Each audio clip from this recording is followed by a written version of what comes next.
Amateur archaeologist believes he's found the ruins of Noah's Ark. I would stake my life on the fact that I know where the Ark of the Covenant is.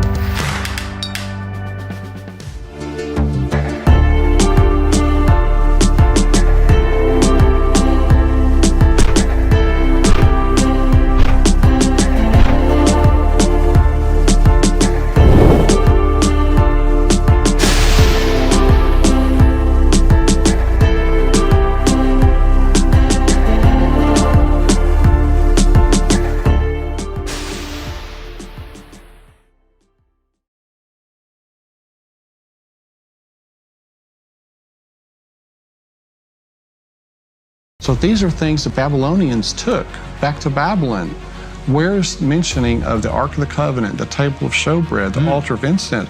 There's no mention of these major items. Good point. What happened to them?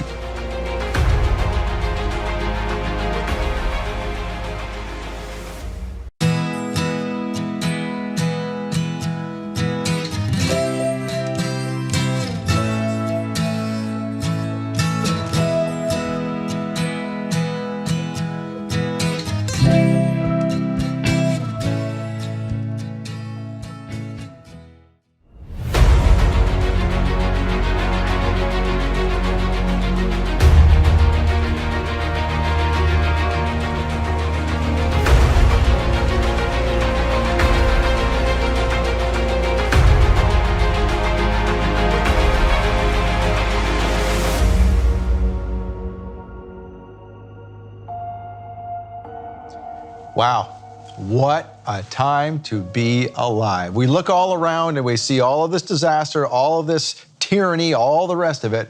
But what did Yeshua say? Look up, your redemption draws nigh. We should be excited. And one of the most exciting things we ever did on the stage, we're going to talk about again. It has everything to do with where we are heading, the revealing of the Ark of the Covenant. And there's no greater expert on this subject, in my opinion, these days than Kevin Fisher. Kevin, welcome to Shabbat Night Live. Nice to be here. Thank you, Scott. You've been here before. Yes. But for those who have never met you before, explain a little bit about who you are and what you do. Well, I'm retired. I worked for the state of Tennessee 30 years as a tax auditor, created a lot of friends. But thank God for retirement. Yeah.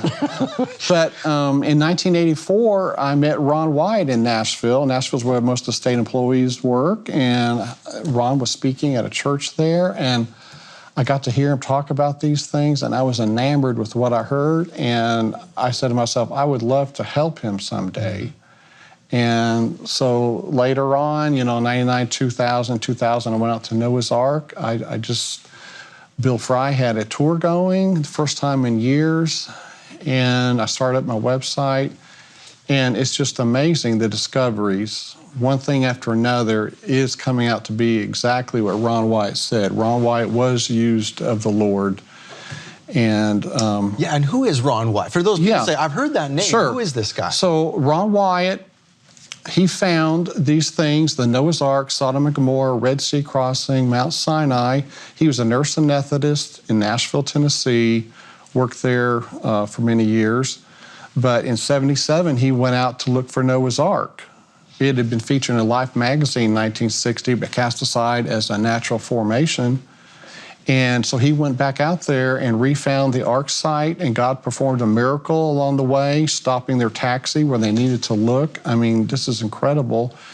And Ron's an amateur archaeologist. He's an amateur archaeologist, nurse anesthetist, but before he went out and found anything, Scott, he was praying to the Lord, Lord, help me find something that will help someone get to heaven. This wasn't about, Lord, I want to get rich and famous. No, it was about, I want to help somebody get to heaven. And God partnered with him there on the very first trip, finding the Ark, the sea anchor stones, the remains of Noah's house. And that was a 22-year journey that started at that point from '77 to 1999. And along the way, he found these four major discoveries, the Noah's Ark, Sodom and Gomorrah, Red Sea crossing, Mount Sinai. But our topic today is about the Ark of the Covenant. But so Ron, he's 100% genuine Christian. He wanted to do the Lord's work.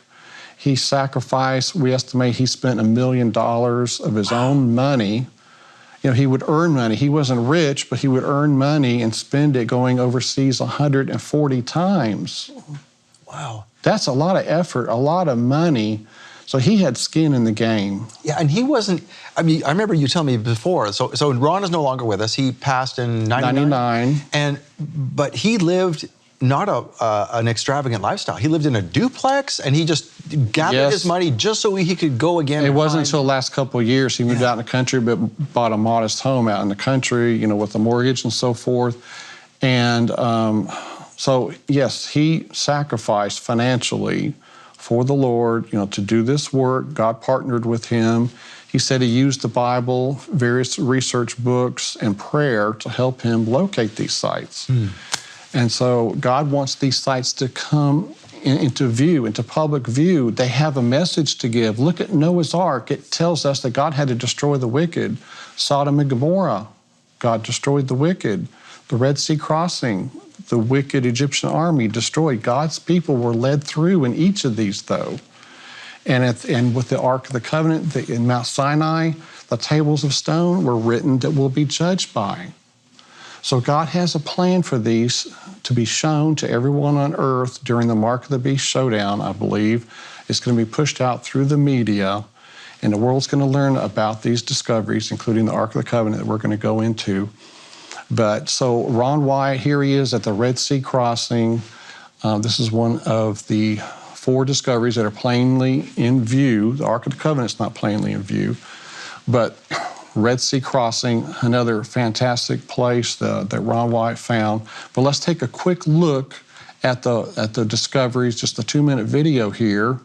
God has preserved and is now presenting evidences of all of the major events that are mentioned in the Bible.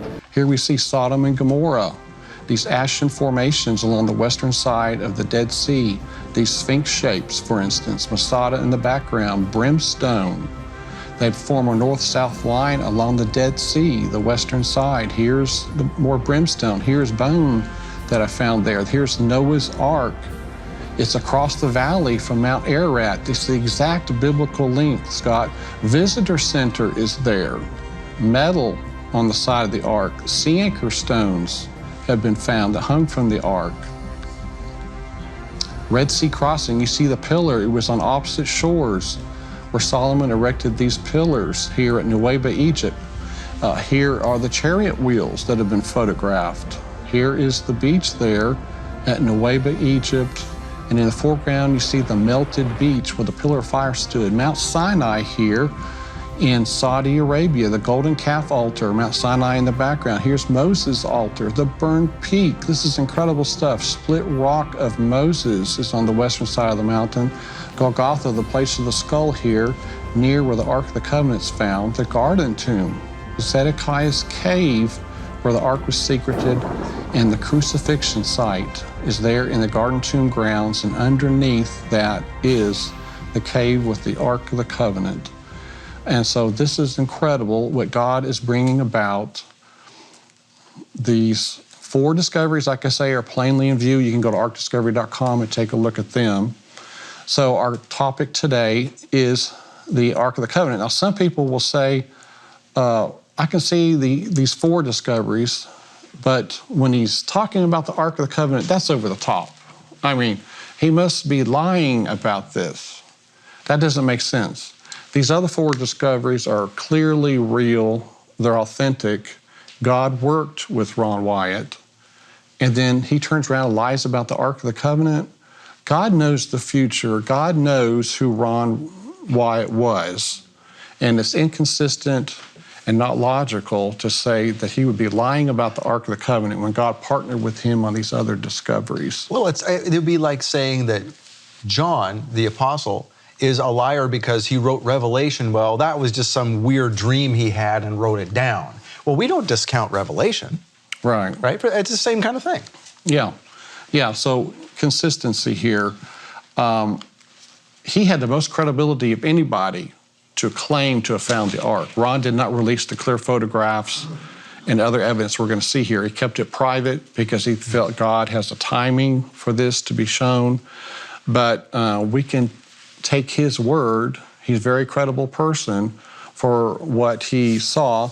And we're going to show some evidence showing that it is real, such as metal detection, detecting the gold. We'll see that later in the programs.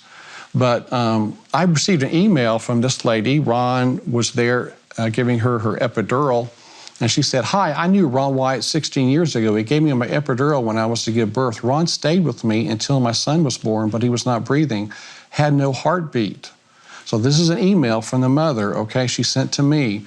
She said, "I was screaming. I looked up for Ron for answers. I saw him kneeling down in the corner of the room praying." So here is the layout in the delivery room.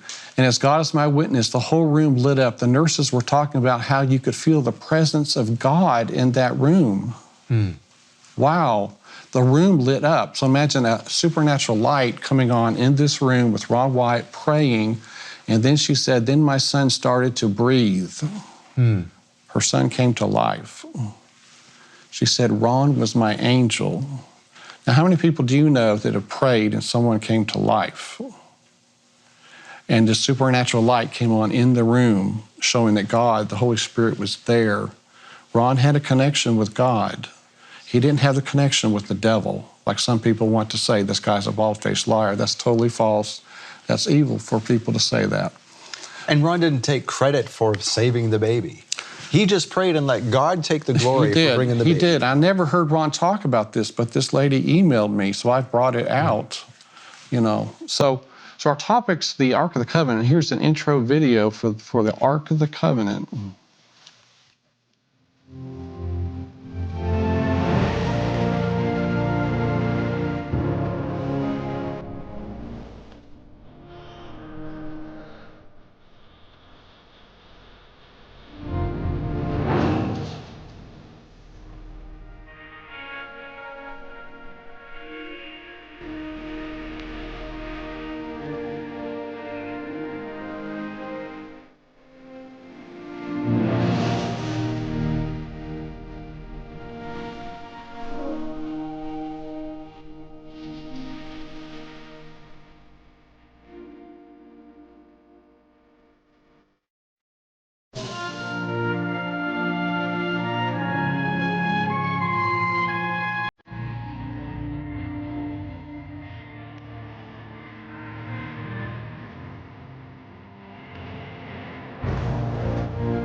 So the ark, it was used in the most holy place of the sanctuary, the one compartment in the back of the tabernacle, or later it was in the first temple, and that compartment was only used one day a year in the Day of Atonement, where the high priest would go into the most holy place, as it was called, to atone for the sins of the camp.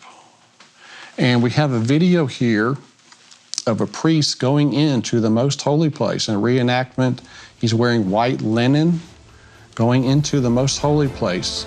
He would take in blood first from the blood of a bullock to atone for his sins, and then he would take in blood from a goat for the sins of the people.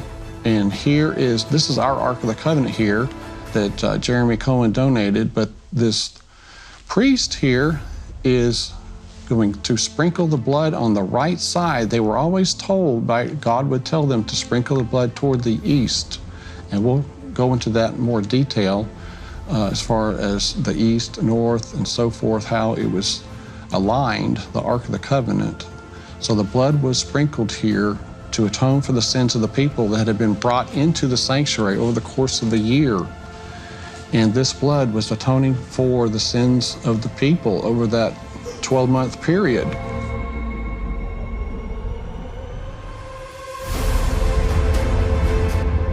Now this replica, this is recently new to you. It is. We'll show some more pictures later, but this is, yes, it's exact replica according to Ron Wyatt's description. So yeah, that was the Day of Atonement when the Ark was used once a year. So 586 BC, Scott, the temple, the first temple, Solomon's temple, was attacked or sacked by the Babylonians In 2 Kings, it mentions the bronze pillars that were in the house of the Lord and the carts, the bronze sea that were in the house of the Lord. The Chaldeans broke in pieces and carried their bronze to Babylon. They also took away the pots, the shovels, the trimmers, the spoons, and all the bronze utensils with which the priests ministered. So these are things the Babylonians took back to Babylon. Where's mentioning of the Ark of the Covenant, the table of showbread, the altar of incense? There's no mention of these major items. Good point. What happened to them? So, what about 2 Maccabees? Jeremiah found a cave dwelling. He carried the tent, the ark, and the incense altar into it, then blocked up the entrance. Some of his companions came to mark out the way, but were unable to find it. When Jeremiah learned of this, he reprimanded them. The place shall remain unknown, he said, until God finally gathers his people together and shows mercy to them. Then the Lord will bring these things to light again. So this is a hint here that Jeremiah hid the ark and the other furnishings in a cave. This is consistent with what Ron Wyatt found. Here was Ron in 1978. Their first dive, they found the chariot wheels, and he's getting ready to go up to Jerusalem. Now, quickly mentioning the chariot wheels, these chariot wheels, they have metal hubs. Some people said that this is table coral. That's totally false. These hubs have been checked with underwater metal detectors showing that there's metal in them. And if you go to the Egypt Museum, you'll see that the Egyptians did use the metal hubs. So, Ron, 78, he was leaving the Red Sea crossing, going up to Jerusalem on his way to Tel Aviv to fly out, and he had an experience that we're going to hear about here shortly. It was in the garden tomb grounds. John 19 said the place where he was crucified, there was a garden. In the garden, a new tomb in which no one had yet been laid. So the crucifixion area had a garden near it and a new tomb. So these things should be together. And this is the site we're going to take a look at in our programs here. This is the garden tomb grounds. This is the garden tomb here. It's very popular. This is sort of the Protestant location for Jesus' burial.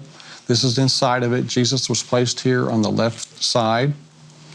About 60 feet in front of it, you see this wine press, one of the largest in the Jerusalem area, showing that there was a garden, like to crush grapes or whatever.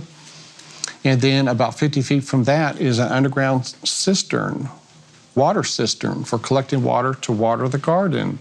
So once again, we have a tomb, we have a garden area, and so Ron found the crucifixion site. Here's Golgotha, the place of the skull. It's about 100 yards away along the same cliff face as the garden tomb. So this is a sign of execution here. Golgotha, the place of the skull.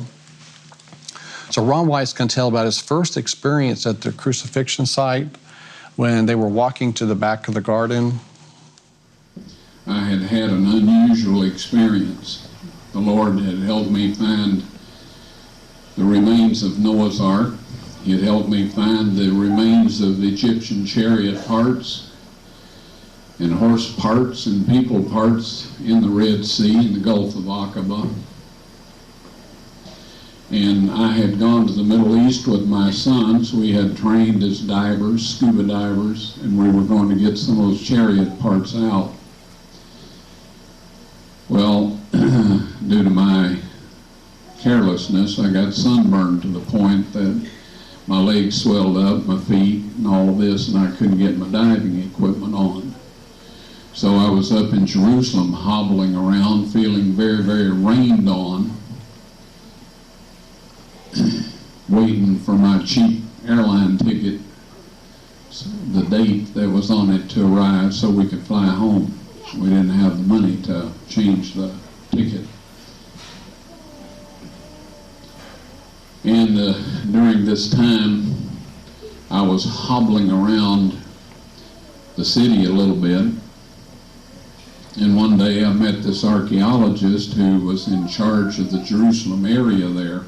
So Ron's arm was lifted, and God spoke through his mouth and said, there's Jeremiah's grotto, and the Ark of the Covenant is in there.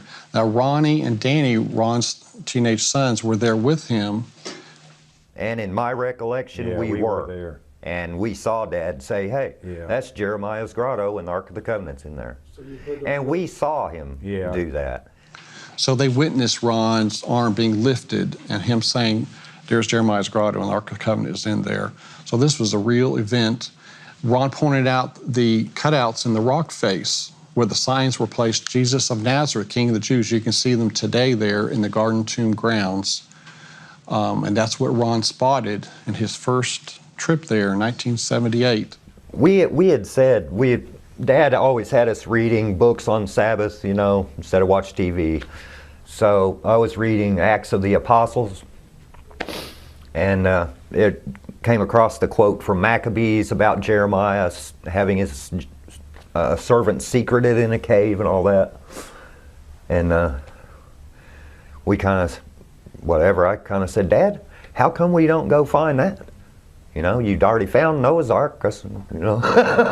Is this after his arm had stuck out? No, this was before. Okay. Before that even happened. Okay. Yeah. And he said, Dad started questioning it then. He goes, "Well, I don't even know if it's still down here. I don't know if it's in heaven or not. Some people think it's in heaven, some people think it's down here." And he started studying up on it. And then we went back overseas and we went to the Garden Tomb, you know, just to look at it, basically. Yeah. And that's when it was just the tourist. His arm went up. We were doing, yeah. And he said, you know, and at the time when we walked in there, Dad said, "See those cutouts?" And you remember? Uh-huh. And this was like the first time we had ever seen the Garden Tomb. And Dad walked around there, pointed his finger, then he showed us the cutouts. All right. Wow. Yes. So that was where the dig was going to start in that area. It was January 1979 when they were going to start the dig. And it's strange that today you see bleachers there, right? And do they even recognize what is right behind them? 99% of people don't realize what that is. Wow. Yes. So it's very, very sad. You know, it's not being broadcast. The Garden Tomb folks don't want to broadcast this, unfortunately. Okay. So, yeah. Well, we'll talk more about this in a second. So hang with us. Okay. You hang with us too. Thank you for being here on Shabbat Night Live. Thank you for bringing Kevin to us. Your donations make this happen. You give now, you let other people see this into the future. To me, this is one of the most important things you need to be showing people. This is hinting of what is coming. So make sure you donate to this program. Let others see this. Thank you for doing it. Thank you for supporting Shabbat Night Live. During the break, we grabbed this little thing right here. This is a piece of brimstone that Michael was given from the Sodom and Gomorrah area. And Kevin, what we're seeing here is, well, it looks like kind of an eggshell egg situation. Yes. So what is this? I wouldn't eat this. It's not a nice egg, but inside is the unburned monoclinic sulfur. This is unique sulfur that God rained down on the cities of Sodom and Gomorrah. The typical sulfur you find around volcanic areas is the rhombic sulfur. It's only 50% pure. This is 95 to 98% pure sulfur. It's special. This is a hardened shell because when this was burning, there was a liquid around this. It turns to a liquid, the outside, and it's a purple flame. And this got snuffed out by some type of ash, and so it quit burning. So that liquid turned into a hardened shell. That's what you have here. So inside is the unburned portion. On the outside was this that was on fire, and it cooled down and hardened. So that's what we have there at the cities of the plain. So that's pretty obvious that something unique happened here, and what else could it be? Right. And as Michael has explained in his videos as well, that the walls of Sodom and Gomorrah are still there. They look like hills, but they're not hills. Yes, there are all kinds of formations there showing man-made construction that fits the biblical description. You have the ash there. These are ashen remains. That's not soil that we saw in the images. Those are ashen remains. And so this is a warning to people, that God had to destroy the wicked. We've got to wake up and, and serve our Lord instead of being led astray. So it's an incredible scene, the Sodom and Gomorrah sites. The more you walk through there, the more you see. It's incredible. So, so our topic here is the Ark of the Covenant, and so they were going to start their dig there. This is where Ron's arm pointed here, at this trash pile. I mean, so unassuming here, this primitive site is where they started the dig. When we first started, it was full of trash and junk, cans, a dead cat or two, you know, it was rats. trash It was just a trash pile. So we had to clean it all out. Got sick. Yeah, we got the flu and just felt terrible. It was pretty miserable. Yeah. And as soon as you tend to get under the ground, it seemed like you uncovered 1,000 fly eggs or something. It seems like they just, the flies were just everywhere. Yeah, there's bones and flies and a lot of mosquitoes. stuff in there. And we started digging. We found a little hand hold thing carved out up top of the grotto there. And so we thought, well, you know, we'll start digging to the left of this because it looks like they use this to kind of lower something down in or to pull something out with. A hole in the rock. And so we started digging there and we dug straight down. And then we went to the right along the face. Face of the mountain. Yeah, the face of the mountain. And we'd have one guy in the bottom of the hole, one guy in the middle, and one guy up top to dump the buckets. So they started the dig at this site here along the cliff face. And here's a still image of some of the dig crew, for instance. At one particular point, there was 9 people here. On the left side here is the rock escarpment where the dig was being done. There are some people out there saying a dig never happened. I mean, it's totally absurd. This is in a very public area. This is Ron going down into the dig site. And what year was this again? It started in 79. Okay. And in 82, he found the ark. How did they ever get permission to do that? It was a divine appointment. I'll bet. You know, the Garden Tomb folks gave him authorization, and the IAA, Israel Antiquities Authority, you know, gave him a permit.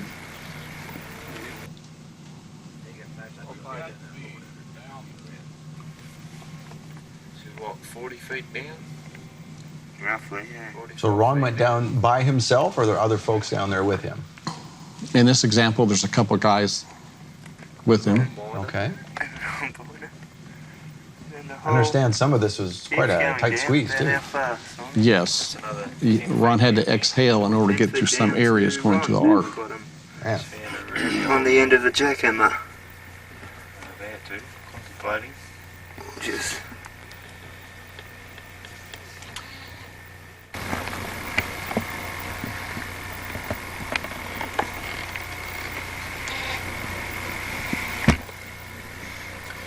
Hi, I'm Ron Wyatt. Welcome to the Ark of the Covenant dig. We've been working in this area since 1979, and shall we say it hasn't been an easy job. In 1982 we were able to get into the chamber where we saw some of the furnishings from the first temple. Now we accomplished that by going down through this hole here that's about 40 foot deep, and then coming out of there back up into a chimney in spelunker terminology, and then squeezing on into the chamber. Now, if it were just simply getting into the chamber, we could do that. But once we get in there, we have to have the ability to get all of those things out of that chamber and safely to the surface. So it's not like just treasure hunting where you go in and get whatever is there and take it out. We have to consider taking care of the objects that are beyond this wall. So this is evidence here at this particular document. It's by Dr. Bill Shea of the Biblical Research Institute. He wrote a letter to someone responding to their inquiry about Ron and his dig permit. And Dr. Shea was an archaeologist and an MD. And he had talked to the Israel Antiquities Authority. You see here in line 2, yes, he did have a permit from the Department of Antiquities to work there for several years. But Ron stopped his digging around 1991, so this letter is about 8 years after the fact. But Bill Shea did talk to the authorities numerous times. He had connections with them, and he in this letter is confirming that yes, Ron did have his dig permit. Now here's the Israel Antiquities Authority website. I grabbed this still screenshot off their website around 2006. They said a trial excavation was conducted within the Garden Tomb compound north of the Damascus Gate. The excavation on behalf of the Antiquities Authority, funded by two foundations from the United States, Wyatt Archaeological Research of Tennessee and Biblical Archaeology Foundation of Texas, was directed by Y. Zellinger. During the 1980s, Ron Wyatt excavated several underground chambers at the site. The current excavation cleaned the former chambers. So here they're admitting Ron found chambers in the 1980s. So folks that say he never did a dig, he never had a permit, that's totally false. They, on their own website, are admitting that he did a dig there and found chambers. So Ron is going to tell us about the dig for the Ark. And there's some computer graphics here while he's talking, not actual images inside the Ark chamber and so forth. So let's take a look at this very important video. When I found the cutouts, we were digging along the cliff face, but the dirt out here was beginning to threaten to fall in on us and bury us. So I went to the left, dug a shaft straight down. So as we tunneled along at the quarry floor, at the base of the wall, I found the cross hole. And I worked around and found some more cross holes 4 feet lower on the real quarry floor. I prayed, Lord, where shall I go now? I was impressed to break right through the cliff. Not this cliff, but one that looked every bit as solid. Right? Well, I'm dumb, but I didn't think I was that dumb. I knew there were caves in there because honeybees were coming out of cracks and flying in. So they had their nests in there. And my older son is rather a quiet person. He said, Dad, did you pray about this? I said, sure. Yes, I did. He said, well, I said, I was impressed to break through that cliff right there. And he said, well, let's do it. And I said, no, that's stupid. I am not beating my brains out against the cliff. He says, well, Dad, pardon my saying so, but I've seen you do stupider things than that. I said, okay, go run into it. Pass the tools back down. Now, if you look carefully, you'll see a crack right here. All right, it's not much of one, but it is a fault line through that stone. So we went 18 inches over to this side, took our hammers and chisels and started marking the stone up and down and up and down. Finally, a big chunk popped out of there. Pushed it off to the side, looked back in the bottom. There was a small, dark hole about that big. Didn't look very promising at all. I had my son hand me the flashlight. We had them sitting where we could see. This was all down in a tunnel. And so I put it up to that hole, and there was a big cave chamber back behind there. Have you ever had goosebumps and all of that sort of thing just overwhelm you? Well, that's what happened to me. It didn't take us very long to make the hole big enough to get in. I thought the Ark of the Covenant would be sitting right there. It wasn't. Okay. So since we had to leave the next morning, we plugged that hole. We came back to the surface, plugged the hole, fixed everything up so nobody could tell where we had been, and left. I had to go home, work, save up some more money, come back. But eventually, I found the Ark of the Covenant, and it was in a chamber that I would not have bothered going in, just like I wouldn't have bothered breaking through the wall. There was the little Arab guy that was letting us eat at his restaurant.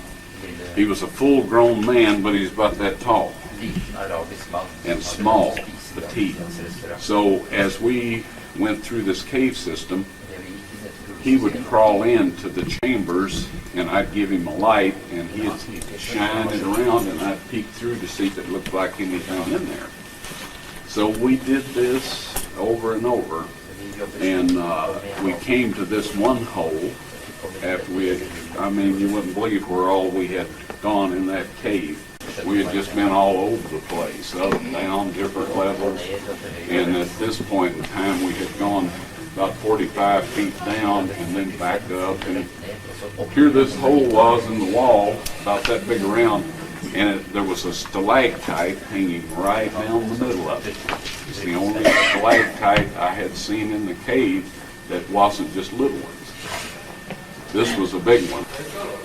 So I broke it off, made the hole big enough for him to get in, and he was crawling in there, and I started to hand him the light so he could do what we had been doing, several days.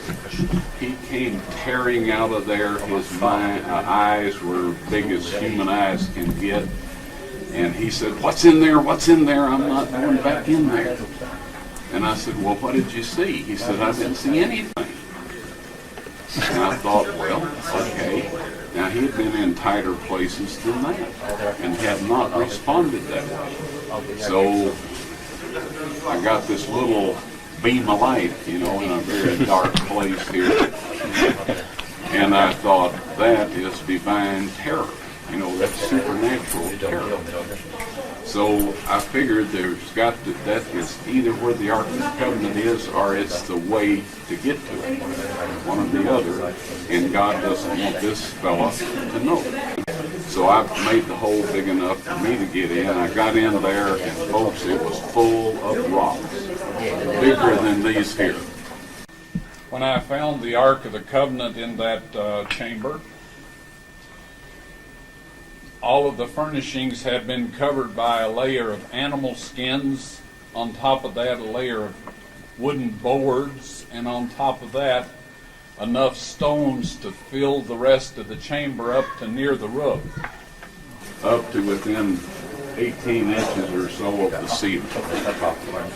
If this young man hadn't been terrorized and come scooting out of there like he did, I would not have gone in that place.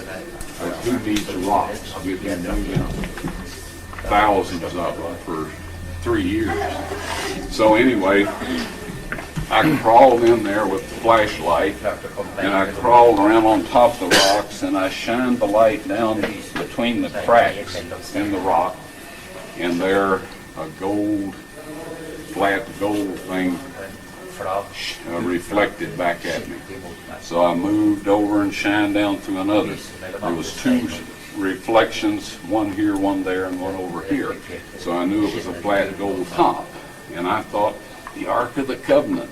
I forgot about the cherubims, sitting on top. They'd have been poking up through if that was the top of the mercy seat. But anyway, I started moving these rocks, and I stuck them everywhere I could. By the time I got down to that gold surface, I had them behind my shoulders, leaning back against them, and it was the table of showbread. Well, hey, that's not a bad thing, huh? But anyway, I was looking for the Ark of the Covenant, and it was only then that I took time to carefully examine the rest of the chamber. See, I had just crawled in, took a quick look, and started checking down under the rocks. So as I moved the flashlight along the wall, I saw a stone box sitting against the wall about this low, this much space between it and the ceiling. The lid was broke, slid around, and right above it was a crack with dark brown-looking material at the bottom on the bottom of this crack. And I was able to see the top of the lid of the box. On both sides of the broken pieces was more of this brown stuff.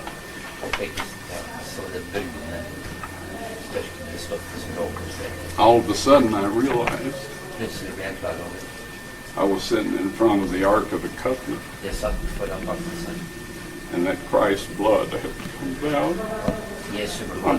What I saw was dry blood on the lid that had been busted and slid around, and there's dry blood on both sides of that break. So I knew the blood had gone in. But I knew in my heart the Ark of the Covenant was in there, but I didn't know by sight. That once I regained consciousness after I became aware that the blood of Christ had gone on the mercy seat, I hadn't a clue. And when I started digging, I was looking for the Ark of the Covenant. I had no idea that was the crucifixion site. I found that out as I dug down that escarpment. And so anyway, when I realized this, I passed out. When I regained consciousness, here I was in this hole way down in the earth, had to go 90 feet approximately to get out of there back to the surface. We found this January 6, 1982 at 2 o'clock in the afternoon. When Christ died and the earth shook and the rocks were rent, a crack came right down the entire face of the escarpment, right past the left side of the cross hole, and the stone opened up. Down below, 20 feet below, God had arranged for the Ark of the Covenant with its mercy seat, if you please, his earthly throne, to be positioned right down there 600 years before in 586 BC when the Babylonian army destroyed the city. When the centurion stuck his spear in Christ's spleen and probably left ventricle to make sure he was dead before he gave the body to Joseph of Arimathea, when he pulled that spear out, the separated platelets and serum of the blood of the Son of God gushed out, went down through that crack onto the mercy seat. And that ratified the Old Covenant and the New Covenant.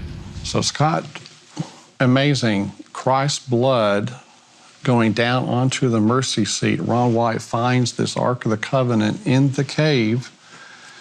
And it's just amazing how God arranged this scenario where the cross hole was put above the Ark of the Covenant and Christ's side was pierced and his blood fell out onto the mercy seat of the Ark of the Covenant. And we're told in the Bible that it gushed out. So it wasn't some little trickle.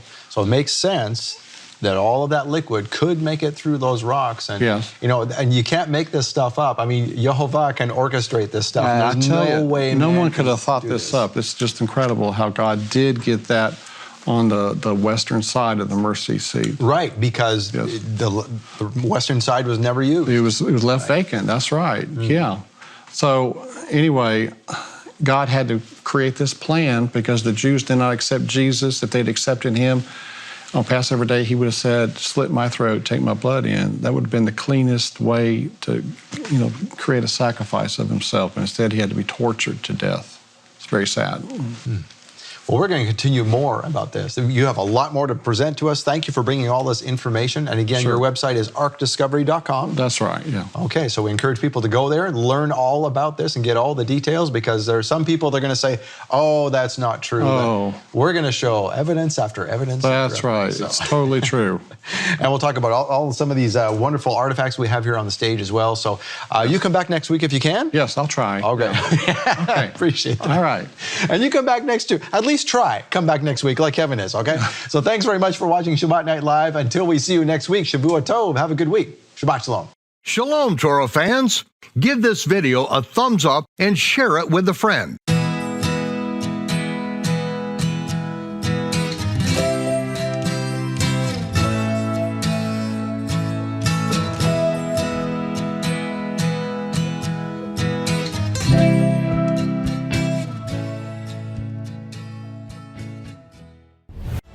The blood is unique, has one earthly parent, and this is what the world's going to see. This is evidence that Yeshua really was the Messiah.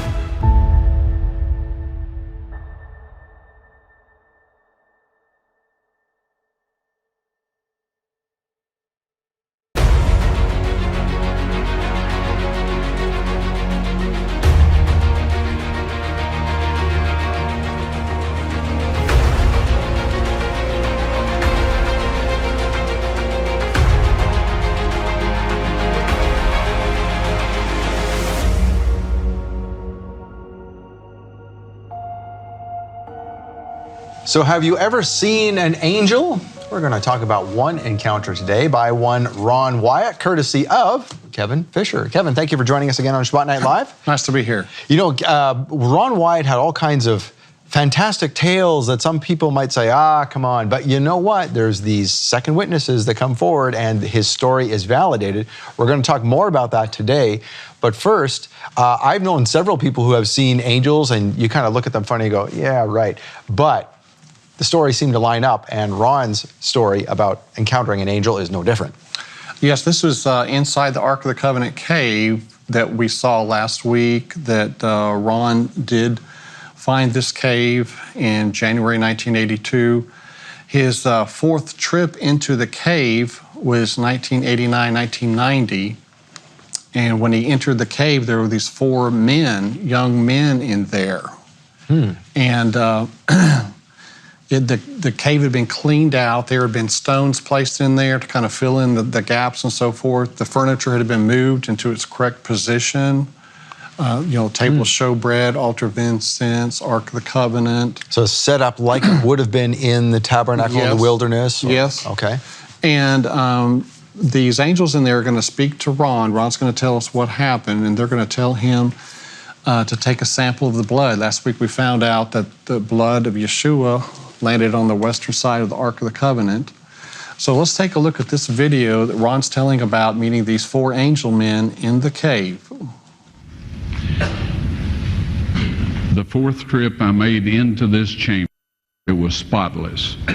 The furnishings were set in perfect order. The Ark of the Covenant, however, had been placed against the wall, the end of the cave. The end of the cave was a beautiful crystal radiating the colors of the rainbow. Now, I know New Age and all that goes in for rainbows, so do homosexuals and all of that. But God used it first, all right? It's around his throne, and it's around his earthly throne. Now, there's no veil in this setup. So it is the earthly, it's God's temple on earth, or his residence where he once dwelt. And anyway, when I found it like this, there were four young men standing in there.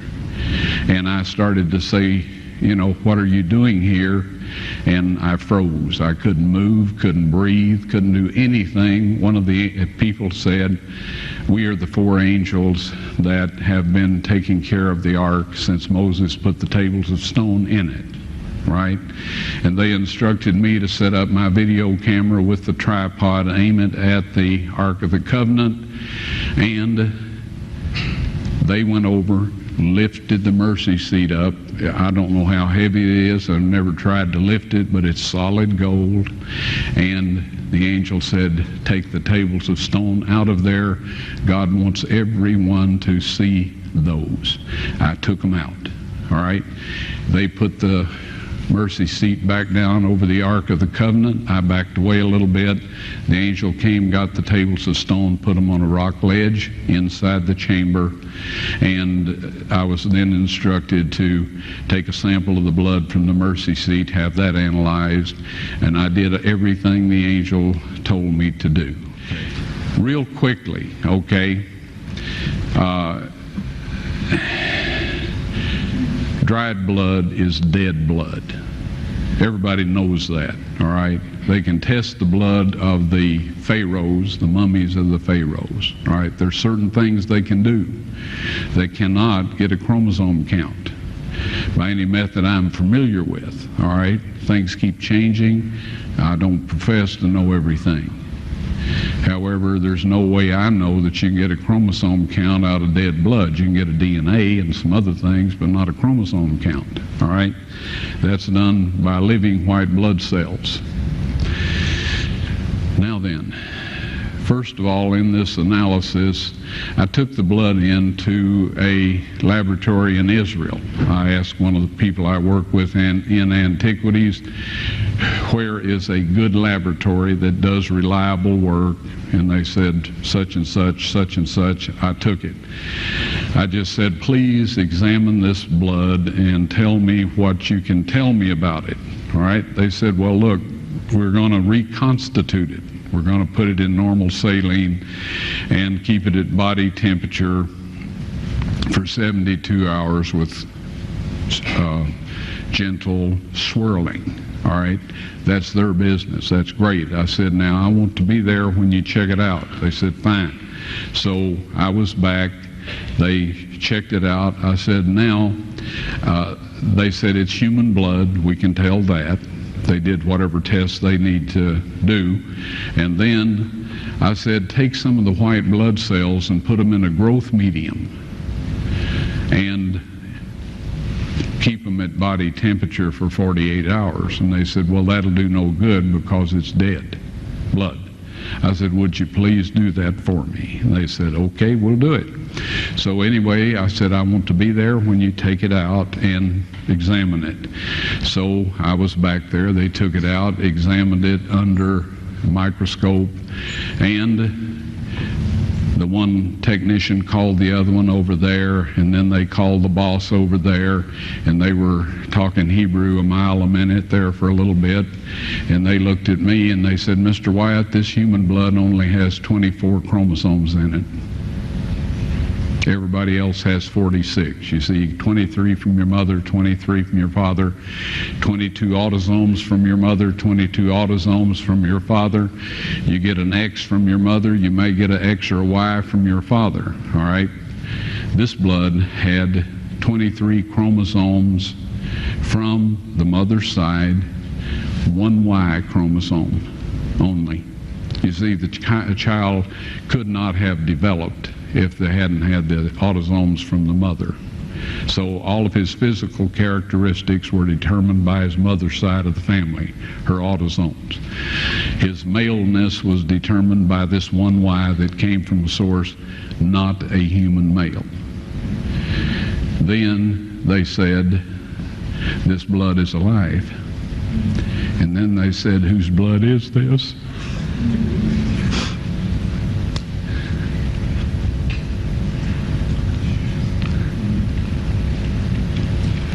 I said, it's the blood of your Messiah.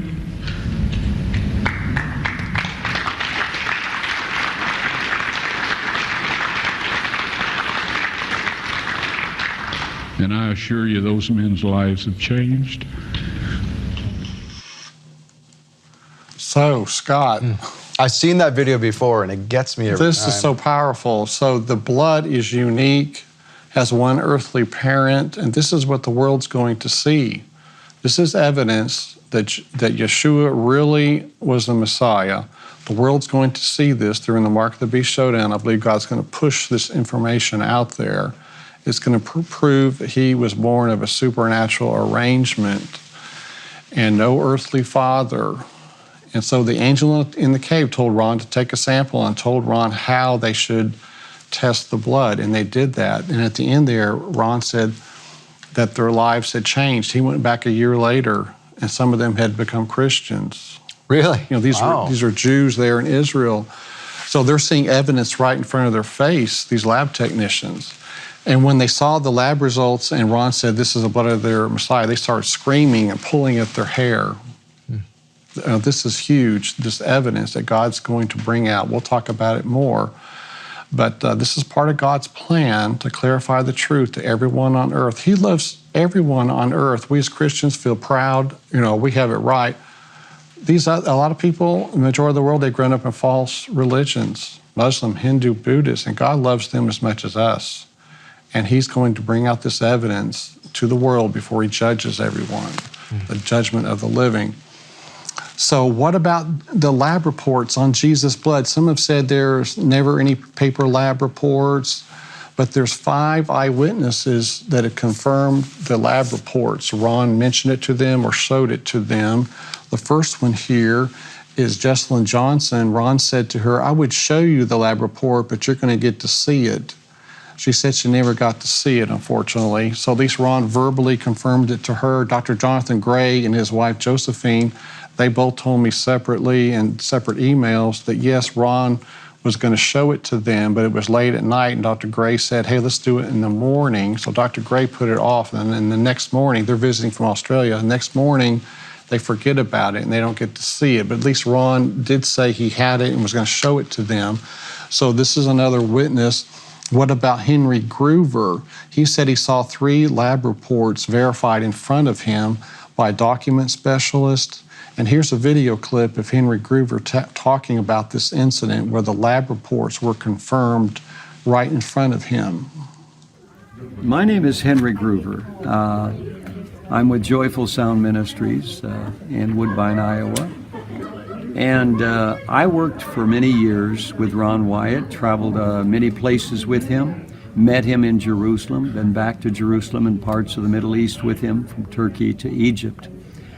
And Ron Wyatt shared with me the certificates of the documentation of the lab reports from Jerusalem, Germany, and America. 3 laboratories where the blood was tested that he scraped off of the sarcophagus and the area where the blood came down through the crack from the center cross hole onto the sarcophagus that held the Ark of the Covenant.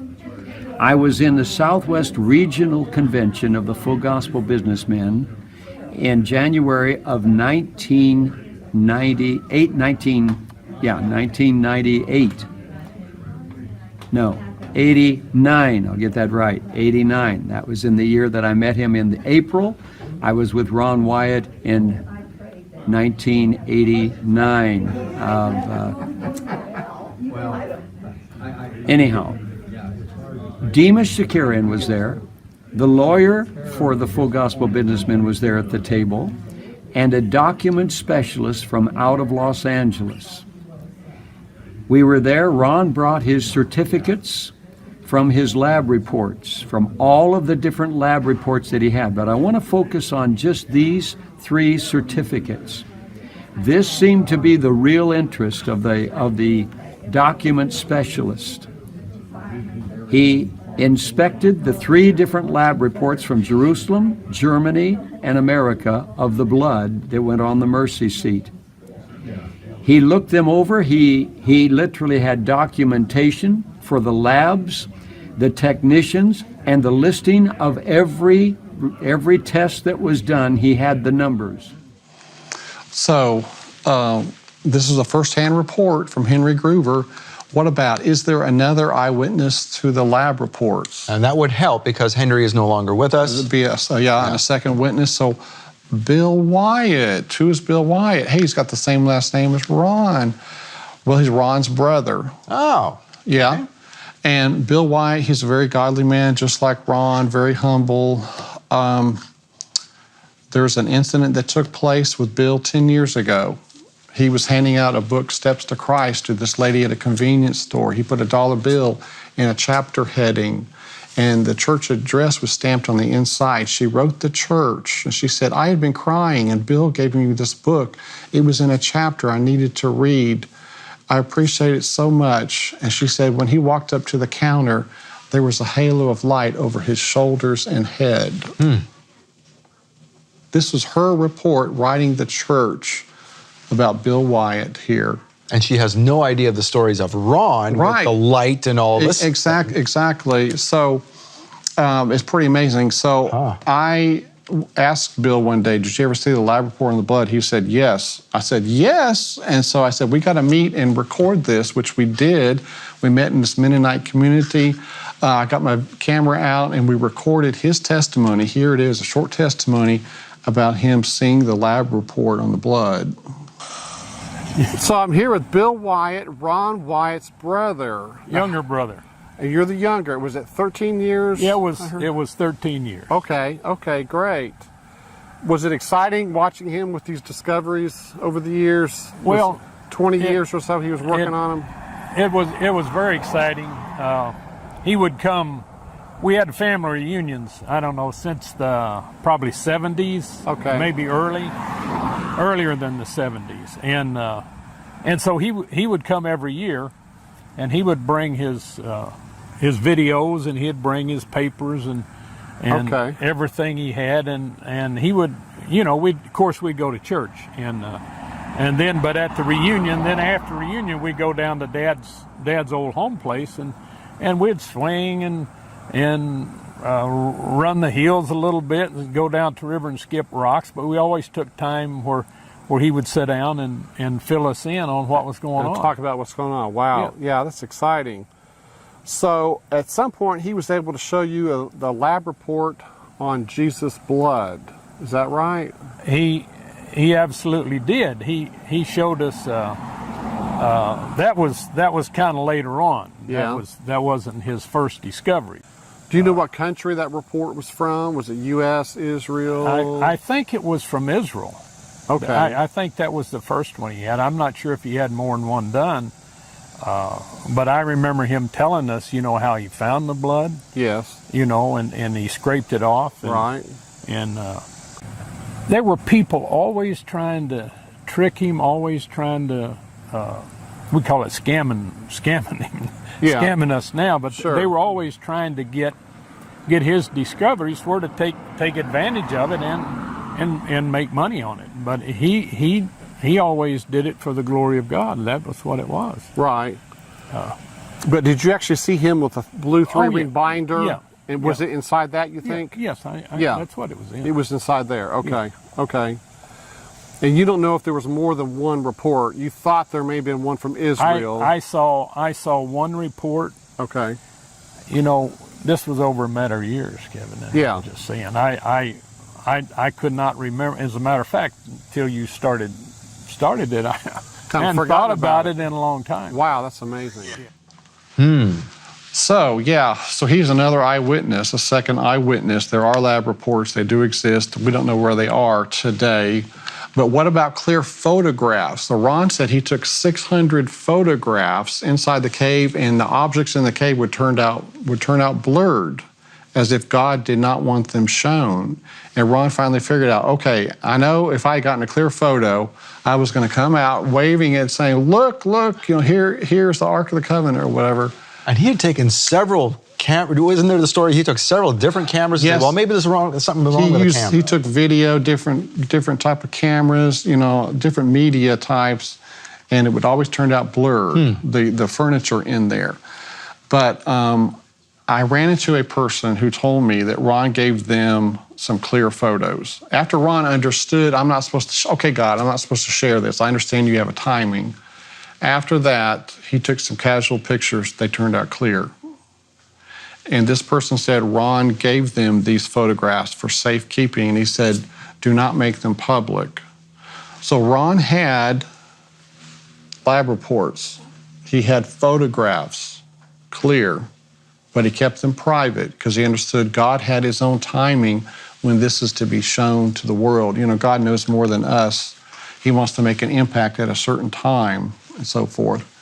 So he did have the clear photos and lab reports, but he respected God's wishes. He felt God did not want this revealed. So Daniel 9:24, does the Bible speak of this big event? Jesus' blood going on the mercy seat. This is huge.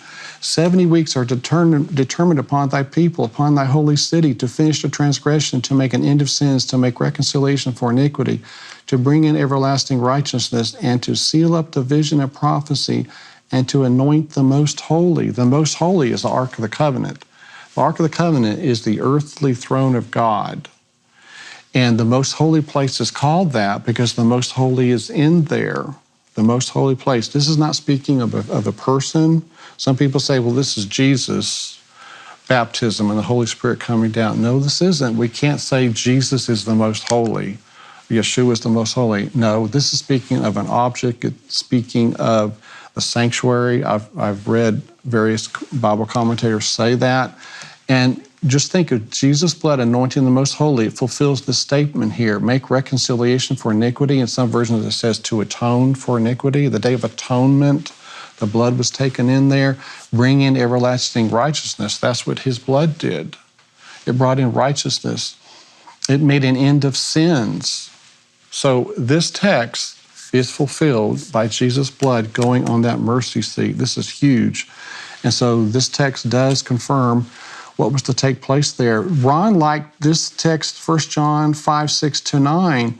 It says, this is he that came by water and blood, even Jesus Christ, not by water only, but by water and blood. And it is the Spirit that beareth witness, because the Spirit is truth. For there are three that bear witness, that bear record in heaven, the Father, the Word, and the Holy Ghost. These three are one. And there are three that bear witness in earth, the Spirit, the water, and the blood. And these three agree in one. If we receive the witness of men, the witness of God is greater. For this is the witness of God, which he hath testified of his Son. So water and blood here is a testimony of Jesus. And this is going to be, like I say, shown to the world, Jesus' blood, atoning for our sins, activating that mercy seat. Mercy was granted by his blood going onto that mercy seat with the law underneath. So this is a perfect scenario. Now, hold that thought. We're going to come back and talk more about this. This is great stuff. So hang on to that thought. All right. You hang on as well. We'll be right back. Thank you for bringing Kevin to us. Your donations did that. Your donations now can continue this into the future so that other people can see this. And I'm sure you can see this is important stuff. Thank you for doing it. We'll be right back. Thank you for your financial gifts to Shabbat Night Live. It makes all of this happen, makes all of this great information come forth. And Kevin, we were talking about how Yeshua's blood went on to the mercy seat. Just makes total sense, and we actually have biblical backup for it. And we have a model of what the ark might have looked like with folks carrying it. There's a model behind you. Why don't you tell us about that? Yeah, so this is showing 8 priests that would have carried the ark. Perhaps there were 2 or 3 teams of 8 where they could rotate, if they're carrying it a long ways. Uzzah, he was killed when he touched the ark. It was on an ox cart. It started to tip. Well, it wasn't supposed to be carried on an ox cart. They were supposed to carry it themselves. And so apparently there were 8. Ron thought it weighed approximately 600 to 800 pounds. That's heavy. So very heavy Ark of the Covenant. Most of it's solid gold. So this depicts it here. The blue cover would have been all the way over it, covering the ark. So yeah, that's amazing that the priests, would carry it great lengths and so forth. But let's take a look at another verse here, 1 Timothy 2, 5, and 6. For there's one God, one mediator between God and men, the man Christ Jesus, who gave himself a ransom for all to be testified in due time. Due time is like to be testified in the future. Wow, there's something in the future that's going to give testimony of Jesus. That's the blood. The blood is going to be a testimony to the final people on earth, showing that Jesus was the Son of God. And that's what's going to happen, I believe, during the Mark of the Beast showdown. So this is a powerful verse, 1 Timothy 2, 5, and 6, those 2 verses. So where was the ark positioned in the most holy place? Most diagrams you see, it's up against the western wall, the back of it. That's actually incorrect. Here's a clue here in Isaiah 14, for thou, speaking of the devil, hast said in thine heart, I will ascend into heaven. I will exalt my throne above the stars of God. I will sit upon the mount of the congregation in the sides of the north. So he says he wants to be like God. He's going to have his throne on the sides of the north. So he's trying to mimic God in God's throne. The Ark of the Covenant is the earthly throne of God. So the ark would have been against the northern wall. And when the priest was told to cast the blood to the east, it would be over here on the right side after the priest walked in. So here's a diagram, the Ark of the Covenant against the northern wall. The priest would walk in, the ark is on the right. It says in Leviticus 16, he shall take of the blood of the bullock, sprinkle it with his finger upon the mercy seat eastward, and before the mercy seat shall he sprinkle the blood with his finger 7 times. So once again, I've drawn a line here on the mercy seat. When you divide the mercy seat in half, in east and west, you have 2 nice squares appearing. If you had it against the western wall, there would be 2 narrow strips, which is not a good division, for the blood. So this is a perfect scenario. Yeah, makes sense. Yeah, you have 2 nice halves of the mercy seat. So Jessalyn Johnson here is going to tell us on video some of the items that Ron found in the cave. She was a nurse anesthetist also, worked with Ron there in Nashville. Then he talked about the table of showbread and its utensils, the altar of incense, the candlestick, and I said, is it like this, the way people usually depict it in pictures? He says, no, how else can you walk among them? So it's this way. He said it's really tall, but I can't tell yet just how tall it is because there are still some rocks in the way. I got to move those rocks first. And later I forgot to ask him how tall it was. table of showbread and the altar of incense and the Ark of the Covenant all have bells and pomegranates all the way around the top. Later, not long before he died, I asked him if the censer was there, and he said yes. I asked, does it have gold chains like is depicted in pictures? He said yes. So I thought I'd ask one more question. I didn't usually ask him questions, I just listened to what he had to say. And he said, I asked if there were bells and pomegranates around the censer. And he said, there is a bell and pomegranate theme throughout. So I took that as a yes.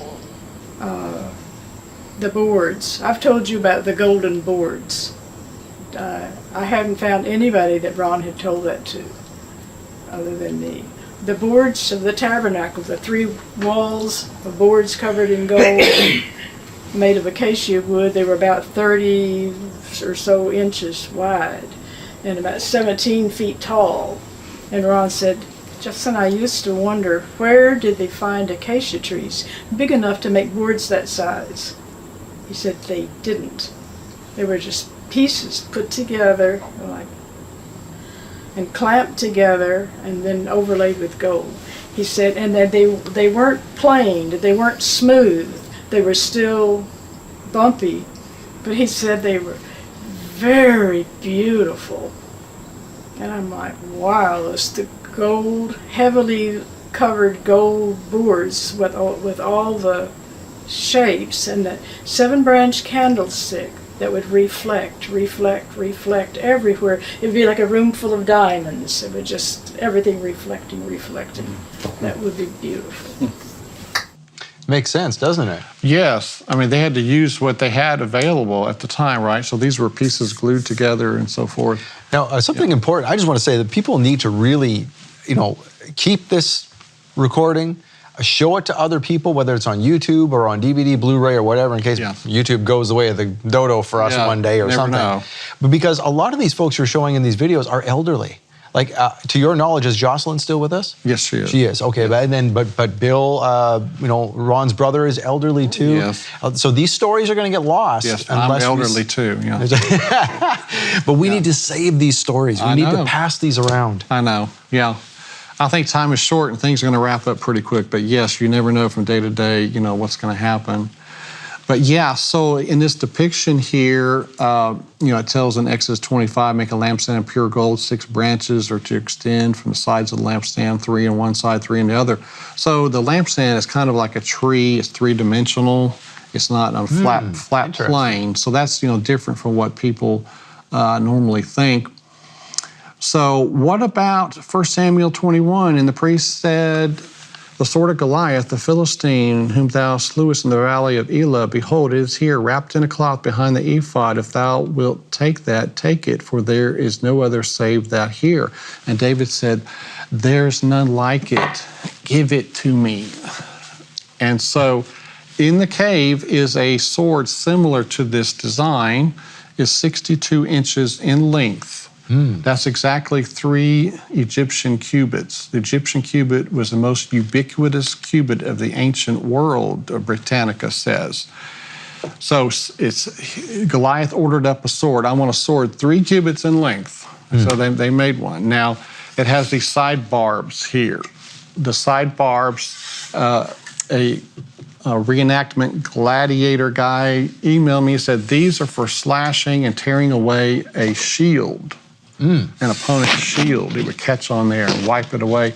And then the handguard here, a sword could come down and get caught in here, see, momentarily. And I assure you, Goliath was doing a lot of kicking. You can momentarily, incapacitate their sword, and you just kick them down. He was approaching 12 feet in height if you use the Egyptian cubit, and according to the biblical measurement. So this is quite interesting. It's still in the cave there with the Ark of the Covenant, looking similar to this. I assure you it's a lot heavier. We have a replica very much like you have here in the ministry. Okay, I did see that one day. Yeah, that's neat. Maybe I'll switch them out. Ours is metal. It's very heavy. Yeah, I know. That's nice. So, yeah, what about here in the Israel Museum? In 2005, there was in this display case the only object from the first temple. Oh. This is what Ron Wyatt found. When he would find something in his dig, he turned it over to Israel Antiquities Authority. And we have here a little reproduction of it. And that's actual size. It's that small. It's 1 3/4, I believe, is the actual. And underneath it would have been a type of rod extending out. And Ron put the rod part in the Ark of the Covenant cave later, but he gave this to the Israel Antiquities Authority. So if anyone ever has doubt that Ron Wyatt actually went on a dig, well, there's an artifact sitting right in front of us. Yes. So the Biblical Archaeology Review, they would oftentimes say, this appears to be authentic. The thing is, you couldn't document a big dig associated with this being found. Ron had basically a kind of a quiet dig going on and would turn things over. And this was stolen shortly after he gave it to them in 1979. It was during his initial part of the dig. He was in the tunnel system. He found this, turned it over to them, and it was stolen. They had to buy it back that year from an antiquities dealer for $550,000. Wow. So they knew it was real, okay? And so they spent big money buying it back. So this is one of the things, it's the only thing made public from the first temple. It says, belonging to the temple of Jehovah, holy to the priests. So that's what's on the shoulder there, written in Hebrew. So what about the ark design? This is Ron's description, drawn by Jim Pinkowski, showing the angel on each end, not sitting on top. To be on top would be like sacrilegious. I mean, you're sitting on the mercy seat, the holy mercy seat. So instead, they're looking reverently down on the mercy seat, and they're extending their wings. Now, up until just recently, we had the little bragging rights that we had the only one-to-one replica in the world that we knew of Ron Wyatt's Ark of the Covenant, but now you have one too. I'm sorry about that. Yeah, in 97, I gave Ron a banner, and here it is hanging in my apartment, and I donated it to the museum at the time. He drove down and met me. That was so nice of him. And so it's hung there for many years. But this year, Jeremy Cohen here on the left, as you say, he donated this Ark of the Covenant. It's beautiful. And that's Bill Wyatt on the right? That's Bill Wyatt on the right. Yes, Bill came up to meet Jeremy. That was nice of Bill. And he's holding the Ten Commandments that we're going to talk about here. But yes, so here's the Ark of the Covenant in our studio. If you'd like to look at it, you can make an appointment with me to take a look at some of the items there. It's very beautiful, great work that Jeremy did. And where is your studio, by the way? It's in Tennessee? It's in Sparta, Tennessee, yes. Not far from Nashville. On the back side of the ark was an open top compartment box.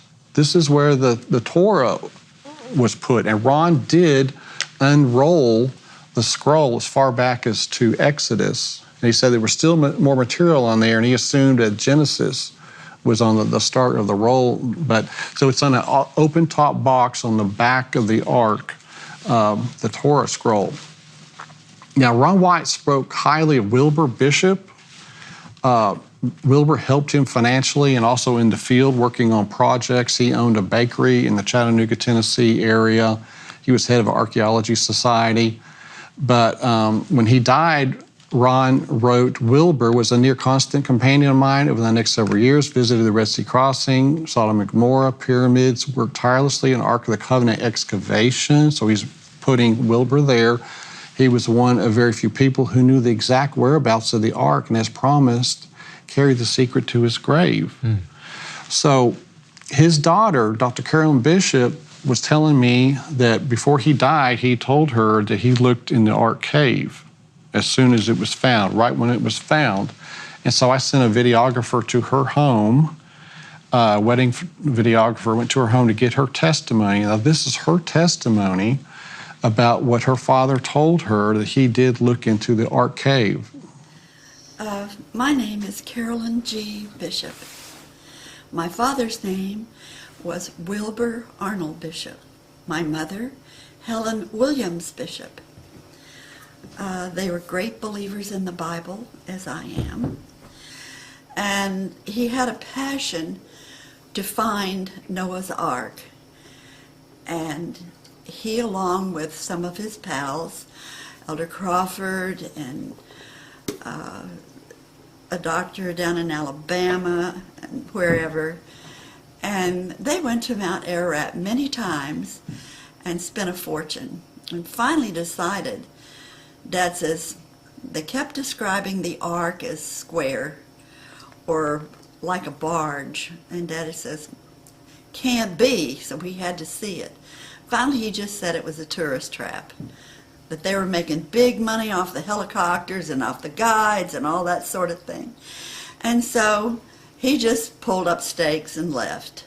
Then there was the pictures that came out in, I believe it was Life magazine, and showed boat-shaped figures over in Turkey. And Daddy got excited about that, and at that time he was the president of the Seventh-day Adventist Archaeological Society. A young man called Dad and said he was interested in going and looking for Noah's Ark. Well, Daddy was too. And so this Ron Wyatt, who was interested, asked Daddy if he could borrow his tapes and his maps and all those sort of things. So my dad had a real gift for knowing where he was and the lay of the land and that sort of thing. And he shared all that he possibly could with Ron Wyatt.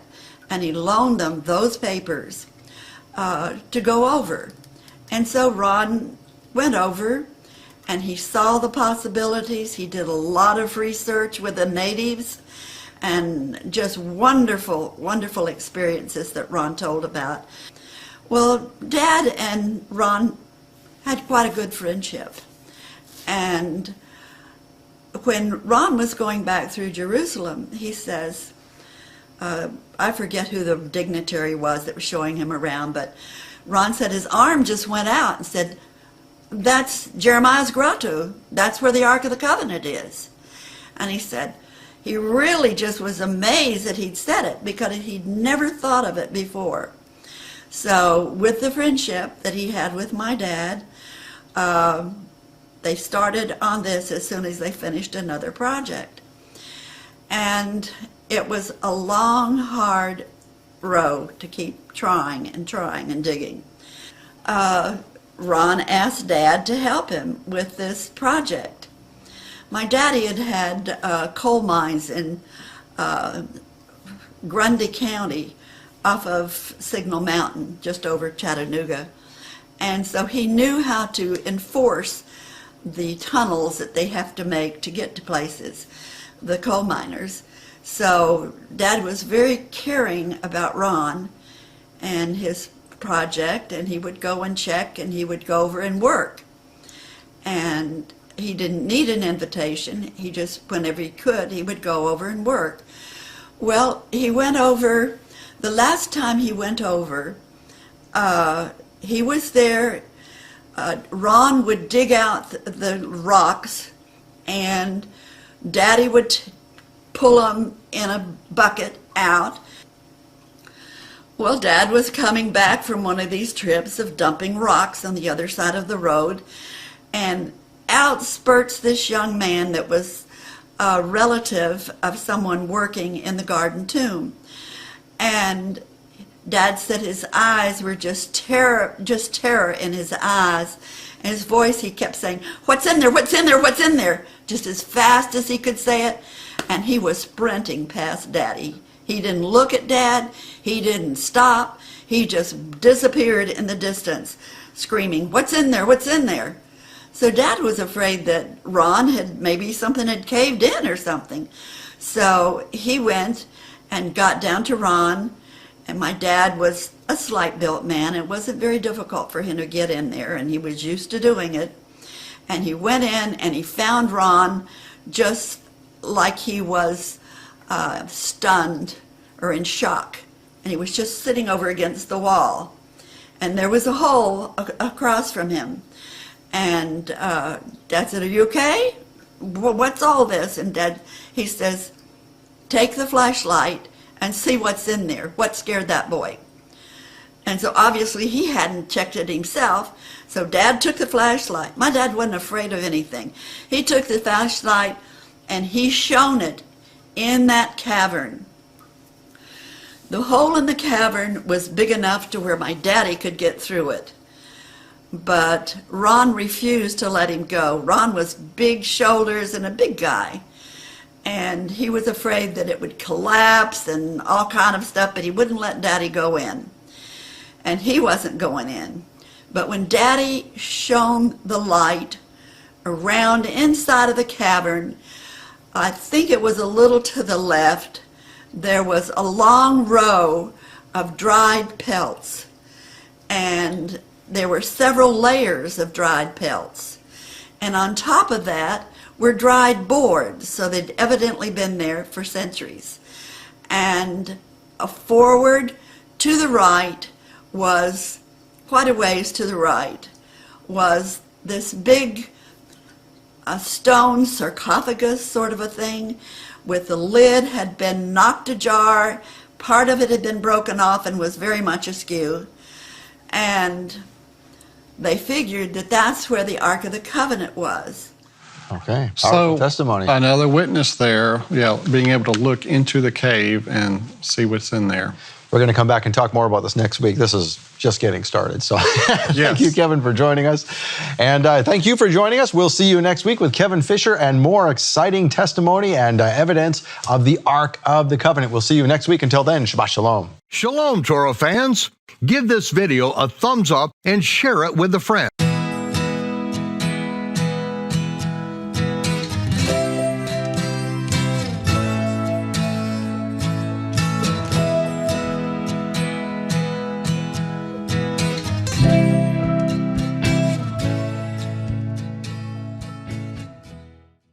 This is visual evidence.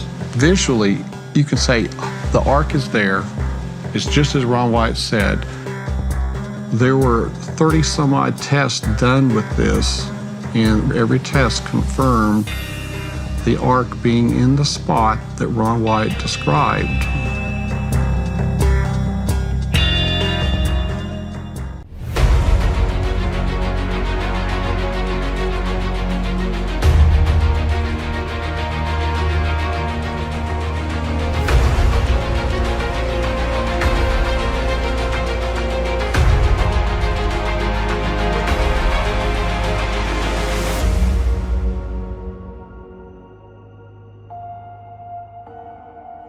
If you go to Israel today, you might get caught in a tourist trap, and then there's some authentic sites as well. But if you're taken to the Garden Tomb area, there are some benches there.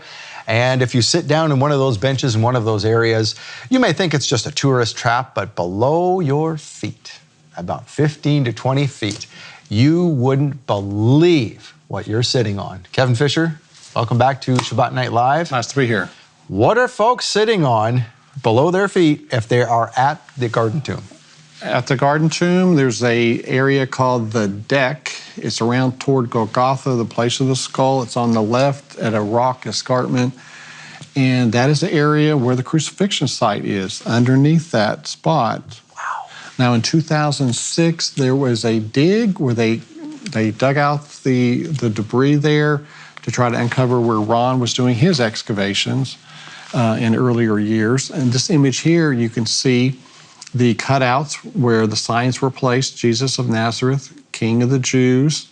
In the bottom photo, we're looking down on the left part of that lower image. Now, just by the way, the cutouts, that is the surface. That's where, like, there's literally a bench backed up against that today. Yes. Yeah, there is like a floor, this upper photo, there's a floor over top of these I-beams, and you can walk on this deck there, and you can see these cutouts in the rock face. These were where the signs were placed, Jesus of Nazareth, King of the Jews, in Greek, Hebrew, and Latin.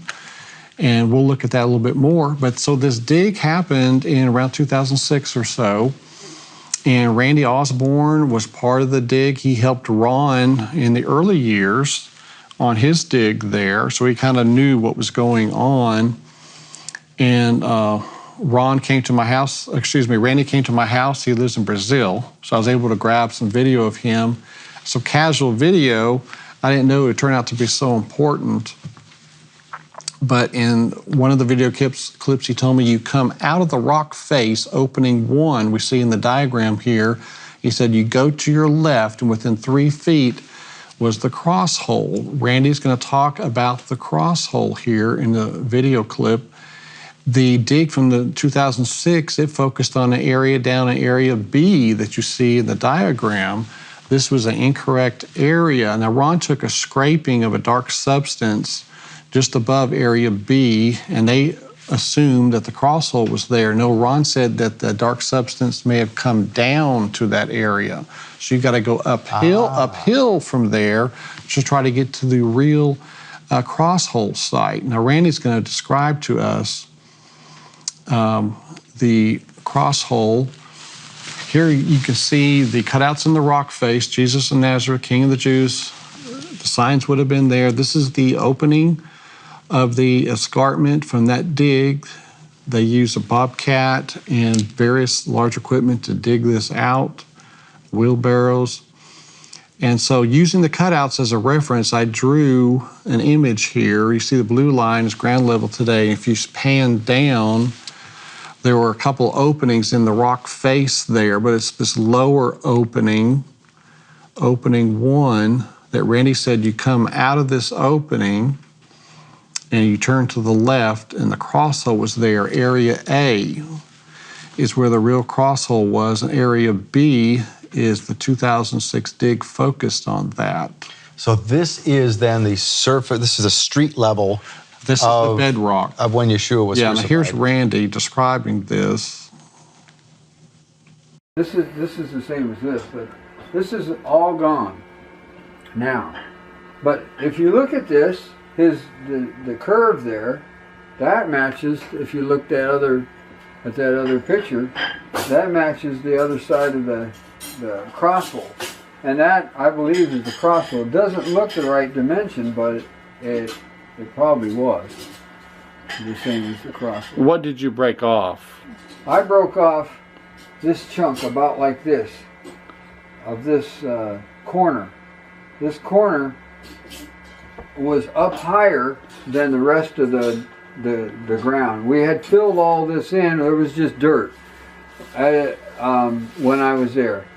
It had already been filled in, but this was still sitting up higher, like you see it there. And so I used to go through here and bringing buckets out of the area where we were digging, which was farther over and down. And every time I come in here with the buckets, I'd hit my rear end on this spire here. So one day I just decided I'm going to get that out of here, and I busted this all out. And this was all filled in with dirt. The dirt, we just filled that because we were bringing it up, and I just filled it in there and pounded it down, and it made it. You couldn't tell that this was anything when I was done with it. You couldn't think, it didn't look like this anymore. And it was gone. I had destroyed it, so I know it wasn't there. And I know exactly where it was at because I was hitting myself on it all the time I came through there. And I saw the depth inside where they put a bunch of dirt in there, but I could see the sides of it where it originally was. So I knew what this looked like. I'd seen it many times. So. And where's the escarpment, and how far out is this from the escarpment? The escarpment is, or the wall, the cliff wall, it was back here. About 18 inches. Where I broke that off, it's probably about like this. Just like you see there. That's what I said, it's about 18 inches from this part. The cross itself was right there. Must have been right there, so right up against the cliff very close to the cliff wall. Yeah, and so yeah, that blood went right down through here, And if it's where the Ark of the Covenant would be right in here. If that I don't know how it was sitting, but it may have been sitting that way. I don't know, but yeah, the blood would have dripped right down onto it. So what we're seeing there is quite possibly the actual hole where Yeshua's cross was placed into the rock. Yes, it's approximately 23, 24 inches deep at that spot.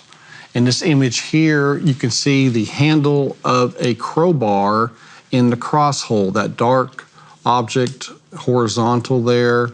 That is the crowbar stuck down into the cross hole. Now, Randy broke that off. He didn't know this was a cross hole at the time. He was just trying to make it easier to move through the area, so we can't fault Randy. He didn't know that was the cross hole of Christ right there.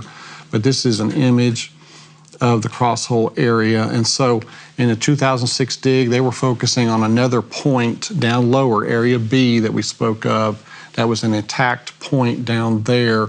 That was not the area here where Randy says is the actual cross hole up against the cliff face, basically. So here is a still from a YouTube video. We have area A labeled and area B, B being the false site and area A being the correct. And he said that that area A was broken up in the 2006 dig, so there's not a cross hole there. Of course, he did some of the damage to it in 91 and 2006. They tore up the area. So anyway, so there was a cross hole there at the site. So this is God's design of the cutouts in the rock face, Jesus' crucifixion, the blood coming down through that crack and onto the mercy seat of the Ark of the Covenant. The rocks were rent.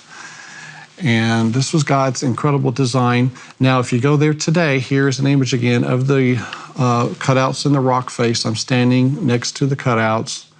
And this is part of Mount Moriah. You know, Abraham was to sacrifice Isaac on Mount Moriah. And God said, I will provide a sacrifice. Well, it was a ram in a thicket that day, but then 2,000 years later, God provided the sacrifice of his own son. Instead of Abraham having to do it, God had to do it on the same mountain, Mount Moriah. It's incredible. This is a higher area of Mount Moriah where Jesus was crucified. Directly under where I'm standing is 15 or 20 feet, the cross hole under where I'm standing here. You know, where I think a lot of people get this mixed up. They think that, you know, we have this traditional depiction of Golgotha and then the crosses up on a hill on top of it. Yeah. But that's not the way the Romans did things. It's not on top of this particular hill, but Mount Moriah is a type of mountain or mount, fitting the biblical description at least. Mount Moriah is the same mount as Abraham was going to sacrifice Isaac. So, you know, those two things fit together. So, at street level, that's where the Romans wanted things, right? So that they could prove that you don't mess with the Romans. Yes, there would have been a street out in front of this where people passing by would see people being crucified over here, and then their title or what they did, you know, above the cross. So here is a 2005 photo where I'm standing in the same spot, and then today, you can stand there today and stand over the cross hole. It's an incredible experience going in the Garden Tomb grounds and being able to stand and pray at this spot. So there was a test for gold done over the Ark of the Covenant. Now, this is a frequency detector. It's searching for the frequency of gold. It's not a typical gold detector that people use. It's a frequency detector. It's a long-range detector. They're not normally used in the U.S. These are used more for finding gold objects. There's no ancient civilization in the U.S. You don't use these in the U.S. You use these in Europe, Asia, where there's ancient civilizations. So frequency detector. And so there's the video here of the detection. Here's the detector. It's a $700 device. It was used frequently to test it at least on a gold coin. It pointed out a gold coin, and then it also pointed out a gold chain. So this guy knew that it would work. And so here we can see the cutouts in the rock face over here on the right. And where is it pointing? It's pointing toward the cutouts. Ron said that the cross hole was centered on the cutouts and near the cliff face. And the positive readings we're getting here are matching up with what Ron said. Here it is searching, it's moving back and forth, and it's pointing. It's saying the ark is back this way. That's matching up with the cross hole, okay? The ark is below the cross hole. And there were 30 some odd tests done with this, and we're seeing a few of them here. Every test confirmed the ark being in the spot that Ron Wyatt described. Here it's at the edge of the Ark of the Covenant. When it spins, it means the gold is below. So here it's spinning, it's saying the gold is below this spot. So this is, wow, Scott, this is visual evidence. Visually, you can say the ark is there. It's just as Ron Wyatt said. And it would take a large amount of gold, something being 35 feet down. I was going to say, can it detect past that amount of dirt and rock? Yeah, if you go all the way down to where the ark is, it's approximately 35 feet. But this is a long-range detector, long range. So here, once again, it is being activated. It's going to spin. That means the gold is below. This is matching up with the cross hole area. So potentially, this guy is sitting 30 feet above the Ark of the Covenant. That's right, and that's what I was saying. You can stand at that spot. The cross hole is directly below you, and the Ark of the Covenant. And Jesus' blood, that's the most special place to go. That is incredible. You can feel the Holy Spirit. So if you're going to go to Israel, take note of where this is and where he's standing. Yes. This is the #1 spot on earth, without a doubt. Now, it's not just the Ark of the Covenant either. When we're talking about those boards that were used for the Holy of Holies. Yes, there's other objects down there, but the Ark, of course, is the largest. We're talking about, like Ron thought, 600 to 800 pounds of gold. In the Ark, it's the largest object. And they say the longer a gold object is underground, the stronger signal it produces. Oh, okay. This is kind of a well-known fact. But so here it's being activated again, spinning. The gold is below that spot. Wow. And never did it not confirm. It was always confirming the location. So this one should go now to the left, by all estimations, Yeah, right? so he's over to the side. Look at that. What is it going to do? So it's trying to search at this point, but it's locked in on the ark. Wow. He's going to give it a chance to correct itself here.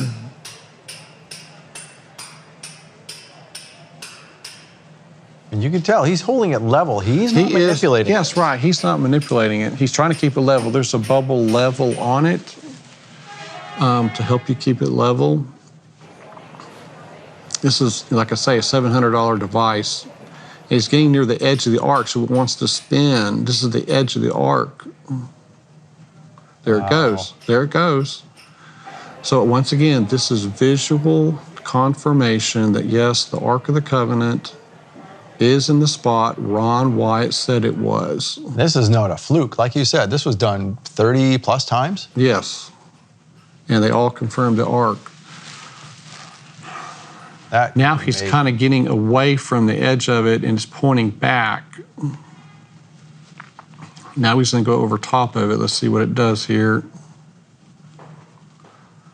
Now it's going to spin. Wow. And that would make sense because the ark is only a few cubits wide. Right. So here it is saying it's back that way to our right. So he's going to move it that direction.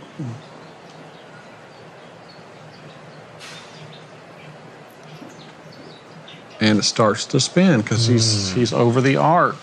So this is consistent. So take note, second bench from the wall, right in the aisle. There it is. Yeah. So in between the two escarpments, really. People say, I want evidence it's there. Well, this is evidence. This is visual evidence that, yes, the ark is in the spot Mr. Wyatt said it was. And now it's going to turn backward, I'm assuming, right? Yes, it will. There it is. It will. He's just past the edge of it. Look at that. So this is amazing. It's set for gold, and that's what it's searching for.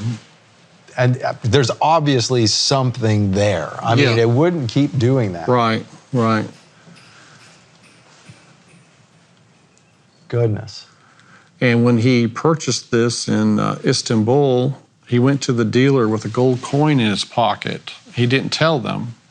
But he said, turn it on and let's see what it will do. And it turned and pointed to him. That's confirmation to him. Oh, I guess I need to buy this. So it turned to pointed to him just because he had just a gold coin, in his pocket. Of course, the Ark of the Covenant is slightly bigger. Hundreds of pounds of gold. So this thing is really working well. He is saying that it goes from here to here. And this is the center right there. Where it's spinning, yeah. So very amazing. I remember the first time you brought this video to us a couple of years ago, and I went online looking for that thing. And yeah, if you have to search for them, but they're there. They're out there. Yes, I found it, online. So here it is, one more test. This is the next day. He went back. He's over near the Golgotha Overlook. This is as far as you can go to the east, kind of toward the Mount of Olives direction. And he turned it on, and what does it do from 95 feet away? It turns. Good gracious, look at that. And it locks in. Well, let's take a look. Where is it pointing? Wow. It's pointing to the white benches. Can you see them back there? Yeah. It's pointing to the Ark of the Covenant. Not only 95 feet linearly, but then another 30 feet below. And then down, yes. So never did it point away from the Ark. It always confirmed the Ark each time. So this is visual confirmation. Obviously, there's a ton of gold underneath there. Right, a lot of gold. So how was the Ark secreted? It was taken through Zedekiah's cave. If you go in Zedekiah's cave, you'll see this metal sign on the right bottom here that says there was a carved cherub. Remember in 2 Maccabees, it said Jeremiah found a cave dwelling, carried the tent, the ark, the incense altar into it, blocked up the entrance. Some of his companions came to mark out the way. So there was a carved winged cherub here. It's in a museum in London right now. And we see a wall. A wall on the top left is about 50 feet past this sign. And so this wall was put up to try to prevent people progressing toward where the Ark of the Covenant was hidden. So it's about 375 feet from here. Same thing Jeremiah was trying to do. Yes. Stop telling people where this is. Don't tell. Exactly. That's okay, right. So we're going to come back more and talk more about this. So Kevin, stick with us. You stick with us as well. Thank you for your donations to this ministry. It is so important. It's what makes this show possible. Your donations now will ensure that other people see this into the future, and that is when we're going to need to know this stuff. So get this to as many people as possible. How do we do that? Through your donations. Thank you for doing it. We'll be right back. Thank you for making this program happen. So, 2 Maccabees, we have Jeremiah saying, stop telling people where the ark is. Today, we have the Israeli government saying, don't tell people where the ark is. So, when are we going to get to see the ark? It's coming in the future. The future, I believe, very soon. I'm of the feeling this is going to happen very soon. There are some clues about, where things we're seeing on planet Earth today. We see about, no buy and sell as far as digital currency. Revelation 13, you can't buy or sell unless you have the mark. So there's various things going on. But the angel told Ron that when the mark of the beast law is enforced, the 10 Commandments will come out. Well, the angel didn't exactly say that, and Ron's going to clarify here in just a second. But there are 3 heavens mentioned in the Bible, Scott. Paul said, I knew a man in Christ above 14 years ago, such an one caught up to the 3rd heaven. So there's a first heaven, which is the atmospheric sky. There's a second heaven, which are the stars. And the third heaven is the New Jerusalem, okay, location. Well, let's take a look at this verse, Revelation 11:19. And the temple of God was opened in heaven, and there were seen in his temple the ark of his testament. There were lightnings, voices, thunderings, a great earthquake, great hail. So Revelation 11:19, heaven here is the sky. It's mentioning the first heaven here. That's like a worldwide deal. The sky envelops the earth. The word temple here means shrine. That cave is a temple shrine right now holding the most holy, okay? And it mentions here that there are lightnings, thunderings, earthquake, and hail. Hail falls on earth. It's one of the plagues. The earthquake, one of the plagues. So what Ron thought, and I believe too, that this is mentioning a earth event. Okay, that the Ark of the Covenant is going to be seen. It's a worldwide event. And I believe this is getting ready to happen soon, where the Ark will be seen. Now, Bill Fry interviewed Ron about 4 angels that were in the cave. We saw that in an earlier program. One of them spoke to Mr. Wyatt about when the 10 Commandments would be coming out of the cave. Now, let me ask you a question here. Okay. Because when you told me this before, you told me, you took the tables of stone out. Yeah. And then the angel told you something about the tables of stone. Yeah, it told me that it had to do with when. These were to be shown the world. Right. 2 things are stated. One, that if I was faithful, I'd have the privilege of sharing this. The second was that when the mark of the beast law was enforced, that shortly after that was when okay. take place. And here is a little bit of a conundrum. It wasn't stated mark of the beast law, it was stated on the Sunday law. But I tell people, and I think that it's wiser to tell people that since it's not lying or deceiving, is that when the mark of the beast law is enforced. Right. But the angel said Sunday law. That's right. Okay. So Sunday law, a Sunday law is going to be enforced, and then the 10 Commandments will be shown to the world. So what is going on here? In the 10 Commandments, what does it say, Scott? Remember the Sabbath day to keep it holy. 6 days shalt thou labor and do all thy work, but the 7th day is the Sabbath of the Lord thy God. In it thou shalt not do any work. Thou, nor thy son, nor thy daughter, thy manservant, thy maidservant, nor thy cattle, nor thy stranger that is within thy gates. For in 6 days the Lord made the heavens, the earth, the sea, and all that in them is, and rested the 7th day. Wherefore the Lord blessed the Sabbath day and hallowed it. It's promoting a 7th day, but there's going to be a Sunday law. Which is the first day. Yes, which is, well, wait a minute. These are the 10 Commandment stones that God wrote with his own finger. The ones that are in not these actual stones. These are not the actual stones. The ones in the cave, they're still in the cave. They're written on granite. And Ron said there's continuous writing for each commandment, and then it stops, and then there's the next commandment, continuous writing. And they're connected with gold rings, from what I understand. And so this first tablet here, on your left here, is the first 4 commandments. And then the second tablet are the last 6. So the first 4 deal with our loving God. The last 6, the next tablet, is with our loving mankind. Right. Okay? So these are the 10 Commandments.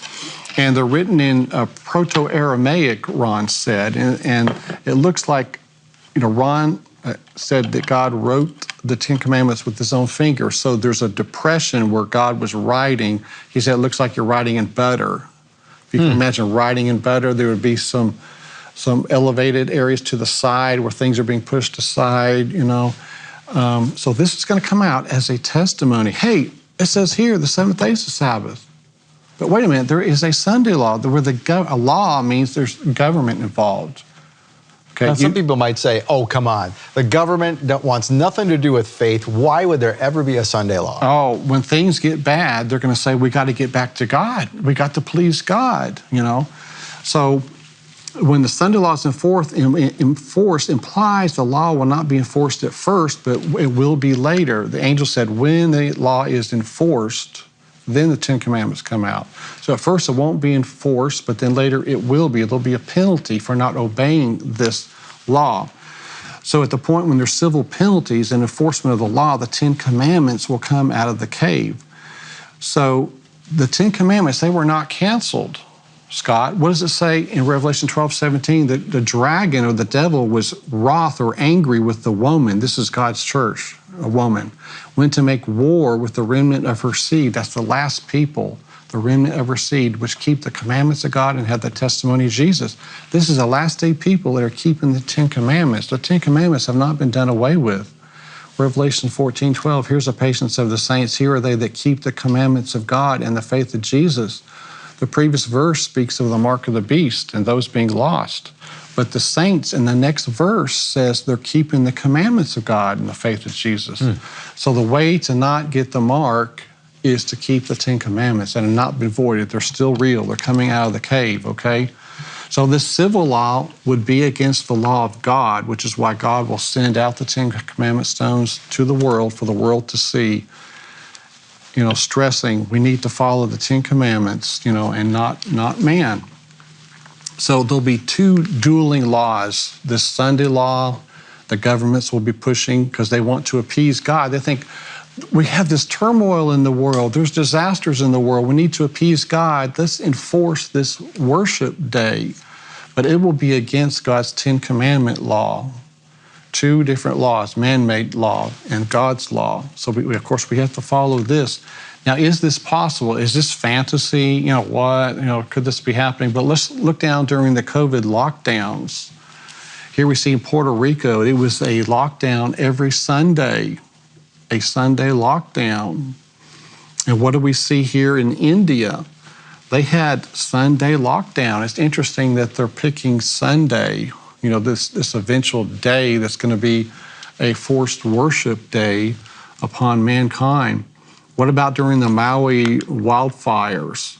They're saying, hey, climate change is so bad, we've got to do something. Here in the blue lettering, under a climate lockdown, it would limit private vehicle use. In other words, less pollution. So it sounds like there's coming climate lockdowns. Of course, what day are they going to pick? They're going to pick Sunday as a lockdown day. Well, we're learning that a World Health Organization staffer has written a report saying that a climate lockdown could be called for. It's like a COVID lockdown, a climate lockdown. Mark Morano is an author who has written a lot about climate change. He founded Climate Depot. He joins us tonight. Mark, thanks so much for coming on. A climate lockdown. Now, I would laugh this off the table, except we all just lived through the last 18 months, so we know that anything is possible. What does this mean exactly? Well, you know, in my book, Green Fraud, I detail 2 chapters on this, Tucker. This is the climate activists were, first of all, jealous when the COVID lockdowns happened. They were beside themselves saying, how is this happening? Everyone from Greta Thunberg to John Kerry, UN officials. And then they started saying, we need to follow this. If we can shut down for a virus, we can shut down for climate. And that's what we're seeing. There's even academics in Australia proposing adding climate change to death certificates. And Bill Gates has said the death toll will be greater. So they're following every step of the way. And it's not just, you know, a professor here or someone in academia. We have a major UK report coming out. We have an international agency report that came out calling for essentially the same type of lockdowns. Everything from restrictions on your thermostat to restrictions of moving. You know, you can only fly in a climate emergency when it's, quote, morally justifiable. You know, kind of like a lockdown, you have to justify going to the store for essential services. They're going after freedom of movement. They're going after private car ownership. They're going after everything it means to be a free person and turning it over to the administrative state. So it could be that the first Sunday law may be a type of climate Sunday law. Let's shut everything down on Sunday. there'll be 14% less pollution. Okay, people won't be driving around in the cars, moving around, and this will help save the planet. And the Pope has pushed his Laudato Si encyclical from 2015, where he is pushing this climate change. We need to do something, save the planet. And he mentioned Sunday in this Laudato Si. A Sunday lockdown would change at some point to a Sunday worship law, which is what the Pope is wanting in reality. Don Frost spoke to a Vatican monk about this Laudato Si. This is a quick video clip from Don about what the Vatican monk said. The day before the Pope arrived, a big delegation of Catholic priests came there. And two of the Catholic priests saw our sign, and they must have thought we were Catholics, and they walked over. And yeah, they were monks, you know, and they had the robe. They were Franciscan monks. And we said, well, what are you guys doing here? And they said, well, we're with the Pope's advance guard or advance team or whatever. And they said, we're here to educate Congress and the Senate about this encyclical on climate change. And I said, oh, really? I said, you know, I was reading that too. And he goes, yeah. And I said, you know, I read into it that really it's all about the Pope wanting to put a Sunday law in place. And he goes, you're right. So the Pope is wanting a Sunday law, a forced day of worship. In the New York Times, it said, maybe it's time to declare a national Sabbath. Maybe it's time to step back from the scandal mongering and assess who we are right now. The New York Times. New York Times, yes. What about this? Mind, so you can use whatever. It's the soul that is corrupt. And how we get back to a moral rebirth in this country, I don't know, since we are slowly eroding religion at every opportunity that we have. We should be debating a bill requiring every American to attend a church of their choice on Sunday to see if we can get back to having a moral rebirth. So a bill to force you to be in church on Sunday. Wow, that sounds like what the angel was implying in the cave there with Ron Wyatt. And this will appear to be a good thing because what did everybody do during COVID? Stop going to church. Yes. So everybody's like, wow, enough of this. We really need to get back to church. It sounds good on the surface, but then when you start realizing, now wait a minute, this is not the correct day, and it's being forced by the government. Here in Germany, they have a Sunday law. It's called a blue law, like we've had in the United States, where shops have to close on Sunday. And here is a headline here where they're monitoring, the German government's monitoring Sunday rest. Who are following this and who are not? This is just from this year. So Yeshua, he would have had a grand ceremony, Scott, if after his resurrection, he said, we're going to now worship on Sunday to honor my resurrection. He would have held a grand ceremony, a big announcement. Only he or his Father could change the Ten Commandment law. Where is it recorded? He had this grand announcement and ceremony to change the law. Not that I've read. It didn't happen. He had every opportunity to announce a change. He didn't change anything. We still have the seventh-day Sabbath. Now, in the Pope's Ten Commandments, the popes actually went in and changed God's commandments. I mean, how can you do that? It says for the Sabbath, it says, remember the Sabbath day to keep it holy. Now, wait a minute. That's not what God's commandments here say. It says the seventh day. And in their own writings, they said Sunday is our mark of authority. The church is above the Bible. And this transference of Sabbath observance is proof of that fact. So they're proud of Sunday worship, okay? They say they changed the day of worship. I'm sorry, they can't change. And there was a Sunday law in 321. Roman Emperor Constantine, he passed a Sunday law, March 7, 321, Sunday, which was not sacred to Christians, but to the Roman sun god, Sol Invictus, was declared an official day of rest. On that day, markets were banned and the public offices were closed. And here's the actual comment from the law. On the venerable day of the sun, let the magistrates and the people residing in cities rest. Let all workshops be closed. So pagan Rome started this Sunday law, and then papal Rome picked up on it. So what we have coming in the near future is a mark of the beast or the seal of God. Everyone's going to make a choice. It's the judgment of the living, of us. God is going to see who is following me, who is following Jesus, who is following my law. So two groups are mentioned here in Revelation 14, 11, and 12. The first one mentions those who receive the mark of the beast. The very next verse, 14:12, Scott, says, here's the patience of the saints. Here are they that keep the commandments of God and the faith of Jesus. Our way to avoid the mark of the beast is by keeping the 10 Commandments. The saints here, in this scenario, they're keeping the 10 Commandments, and those who receive the mark of the beast are not. Now, I wonder how many people would recognize it. Yes, everybody's familiar with that term, mark of the beast, but there's also the mark of God. Yes, the seal of God. The polar opposite. We want the seal of God. So all will make a choice, follow man's authority, where you can buy and sell, follow the Sunday law, or you can accept Jesus as your Savior, accept the outpouring of His Holy Spirit, then be obedient to the 10 Commandments. We have to have the Holy Spirit in us, working through us, accept Jesus as our Savior and forgiveness of our sins in Jesus' name, and then the Holy Spirit will enable us to keep the 10 Commandments. So in Acts 17:30, and the times of this ignorance God winked at, but now commandeth all men everywhere to repent, because He hath appointed a day in which He'll judge the world in righteousness by that man whom He hath ordained. So God's going to stop winking at ignorance. He's going to say, you're all fully informed. You all have got to follow Jesus. You've all got to follow my 10 Commandments, or else you receive the mark of the beast. That's what's coming. The judgment of the living. This is so important. And so I believe there's going to be disasters on the earth. Isaiah 26:9 spoke of, for when thy judgments are in the earth, the inhabitants of the world will learn righteousness. So there are going to be judgments upon the cities especially, and God is going to punish the cities, I believe, wicked cities. Look what He did to Nineveh. And we see Sodom and Gomorrah. When Nineveh, they repented at first, and then they backslid, and God destroyed Nineveh later. So God is still the same God today as then, and I believe there are going to be judgments upon the cities, and people are going to say, we got to get back to God. We got to get back to God. And I believe Satan's going to personate Christ. He'll transform himself into an angel of light. There's deceptions.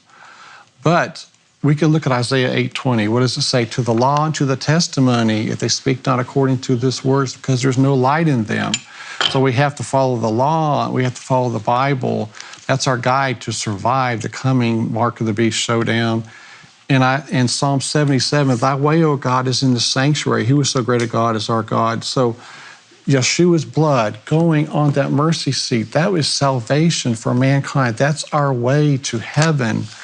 It's incredible what God has done in preserving that blood as a witness. So Ron Wyatt, he had the clear photos. He had the lab reports. The gold detection proves it's there. Ron Wyatt was truly led by the Lord. The Ark of the Covenant has been found, and at the appropriate time, which I think is very soon, the tables of stone are coming out. And Dad, it tore him up not to be able to show the world that right then.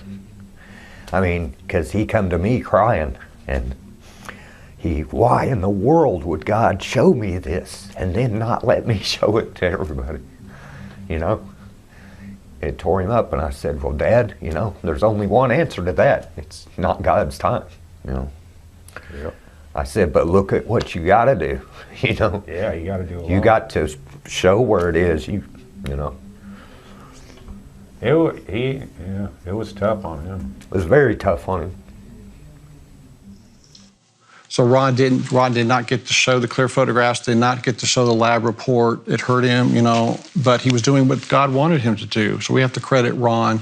So out of the cave soon will come Yeshua's blood, the tables of stone. The video of Ron in that cave is there in the cave with the 10 Commandments. So we're going to see Ron Wyatt on video there taking the 10 Commandments out. And so this is getting ready to happen.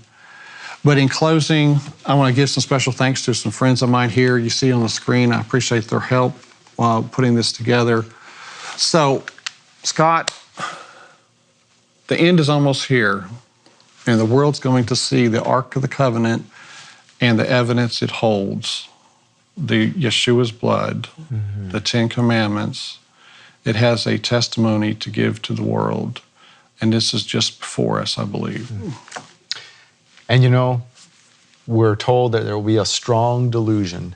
And with the technology available today, with AI and whatever else is coming next, there could be very competing views of look at this, no, look at this, and you have to know in your heart which one is right. Satan's going to have all kinds of delusions, but we got to stick to the Bible and the Ten Commandments. That's our guide to survive the coming Mark of the Beast showdown. Absolutely.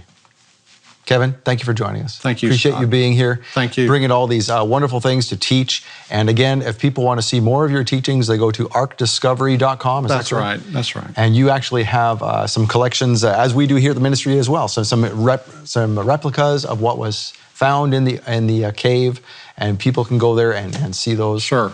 All right. I appreciate it, Scott. Terrific. Thanks again, Kevin. Thank you. Thank you for being here. Thank you for being here. Thank you for supporting Shabbat Night Live. You make this happen. Spread this to as many people as you can. As Kevin said, time is short. There's going to be strong delusion. You need to know the truth. All of the people you know need to know the truth. So get it out there. Thank you for doing it. Shabbat Shalom. Shalom, Torah fans. Give this video a thumbs up and share it with a friend. Tap the subscription button and the bell icon. And I promise to update weekly with in-depth biblical research. Be sure to download the new michaelrood.tv app for both mobile and home devices for even more commercial-free content.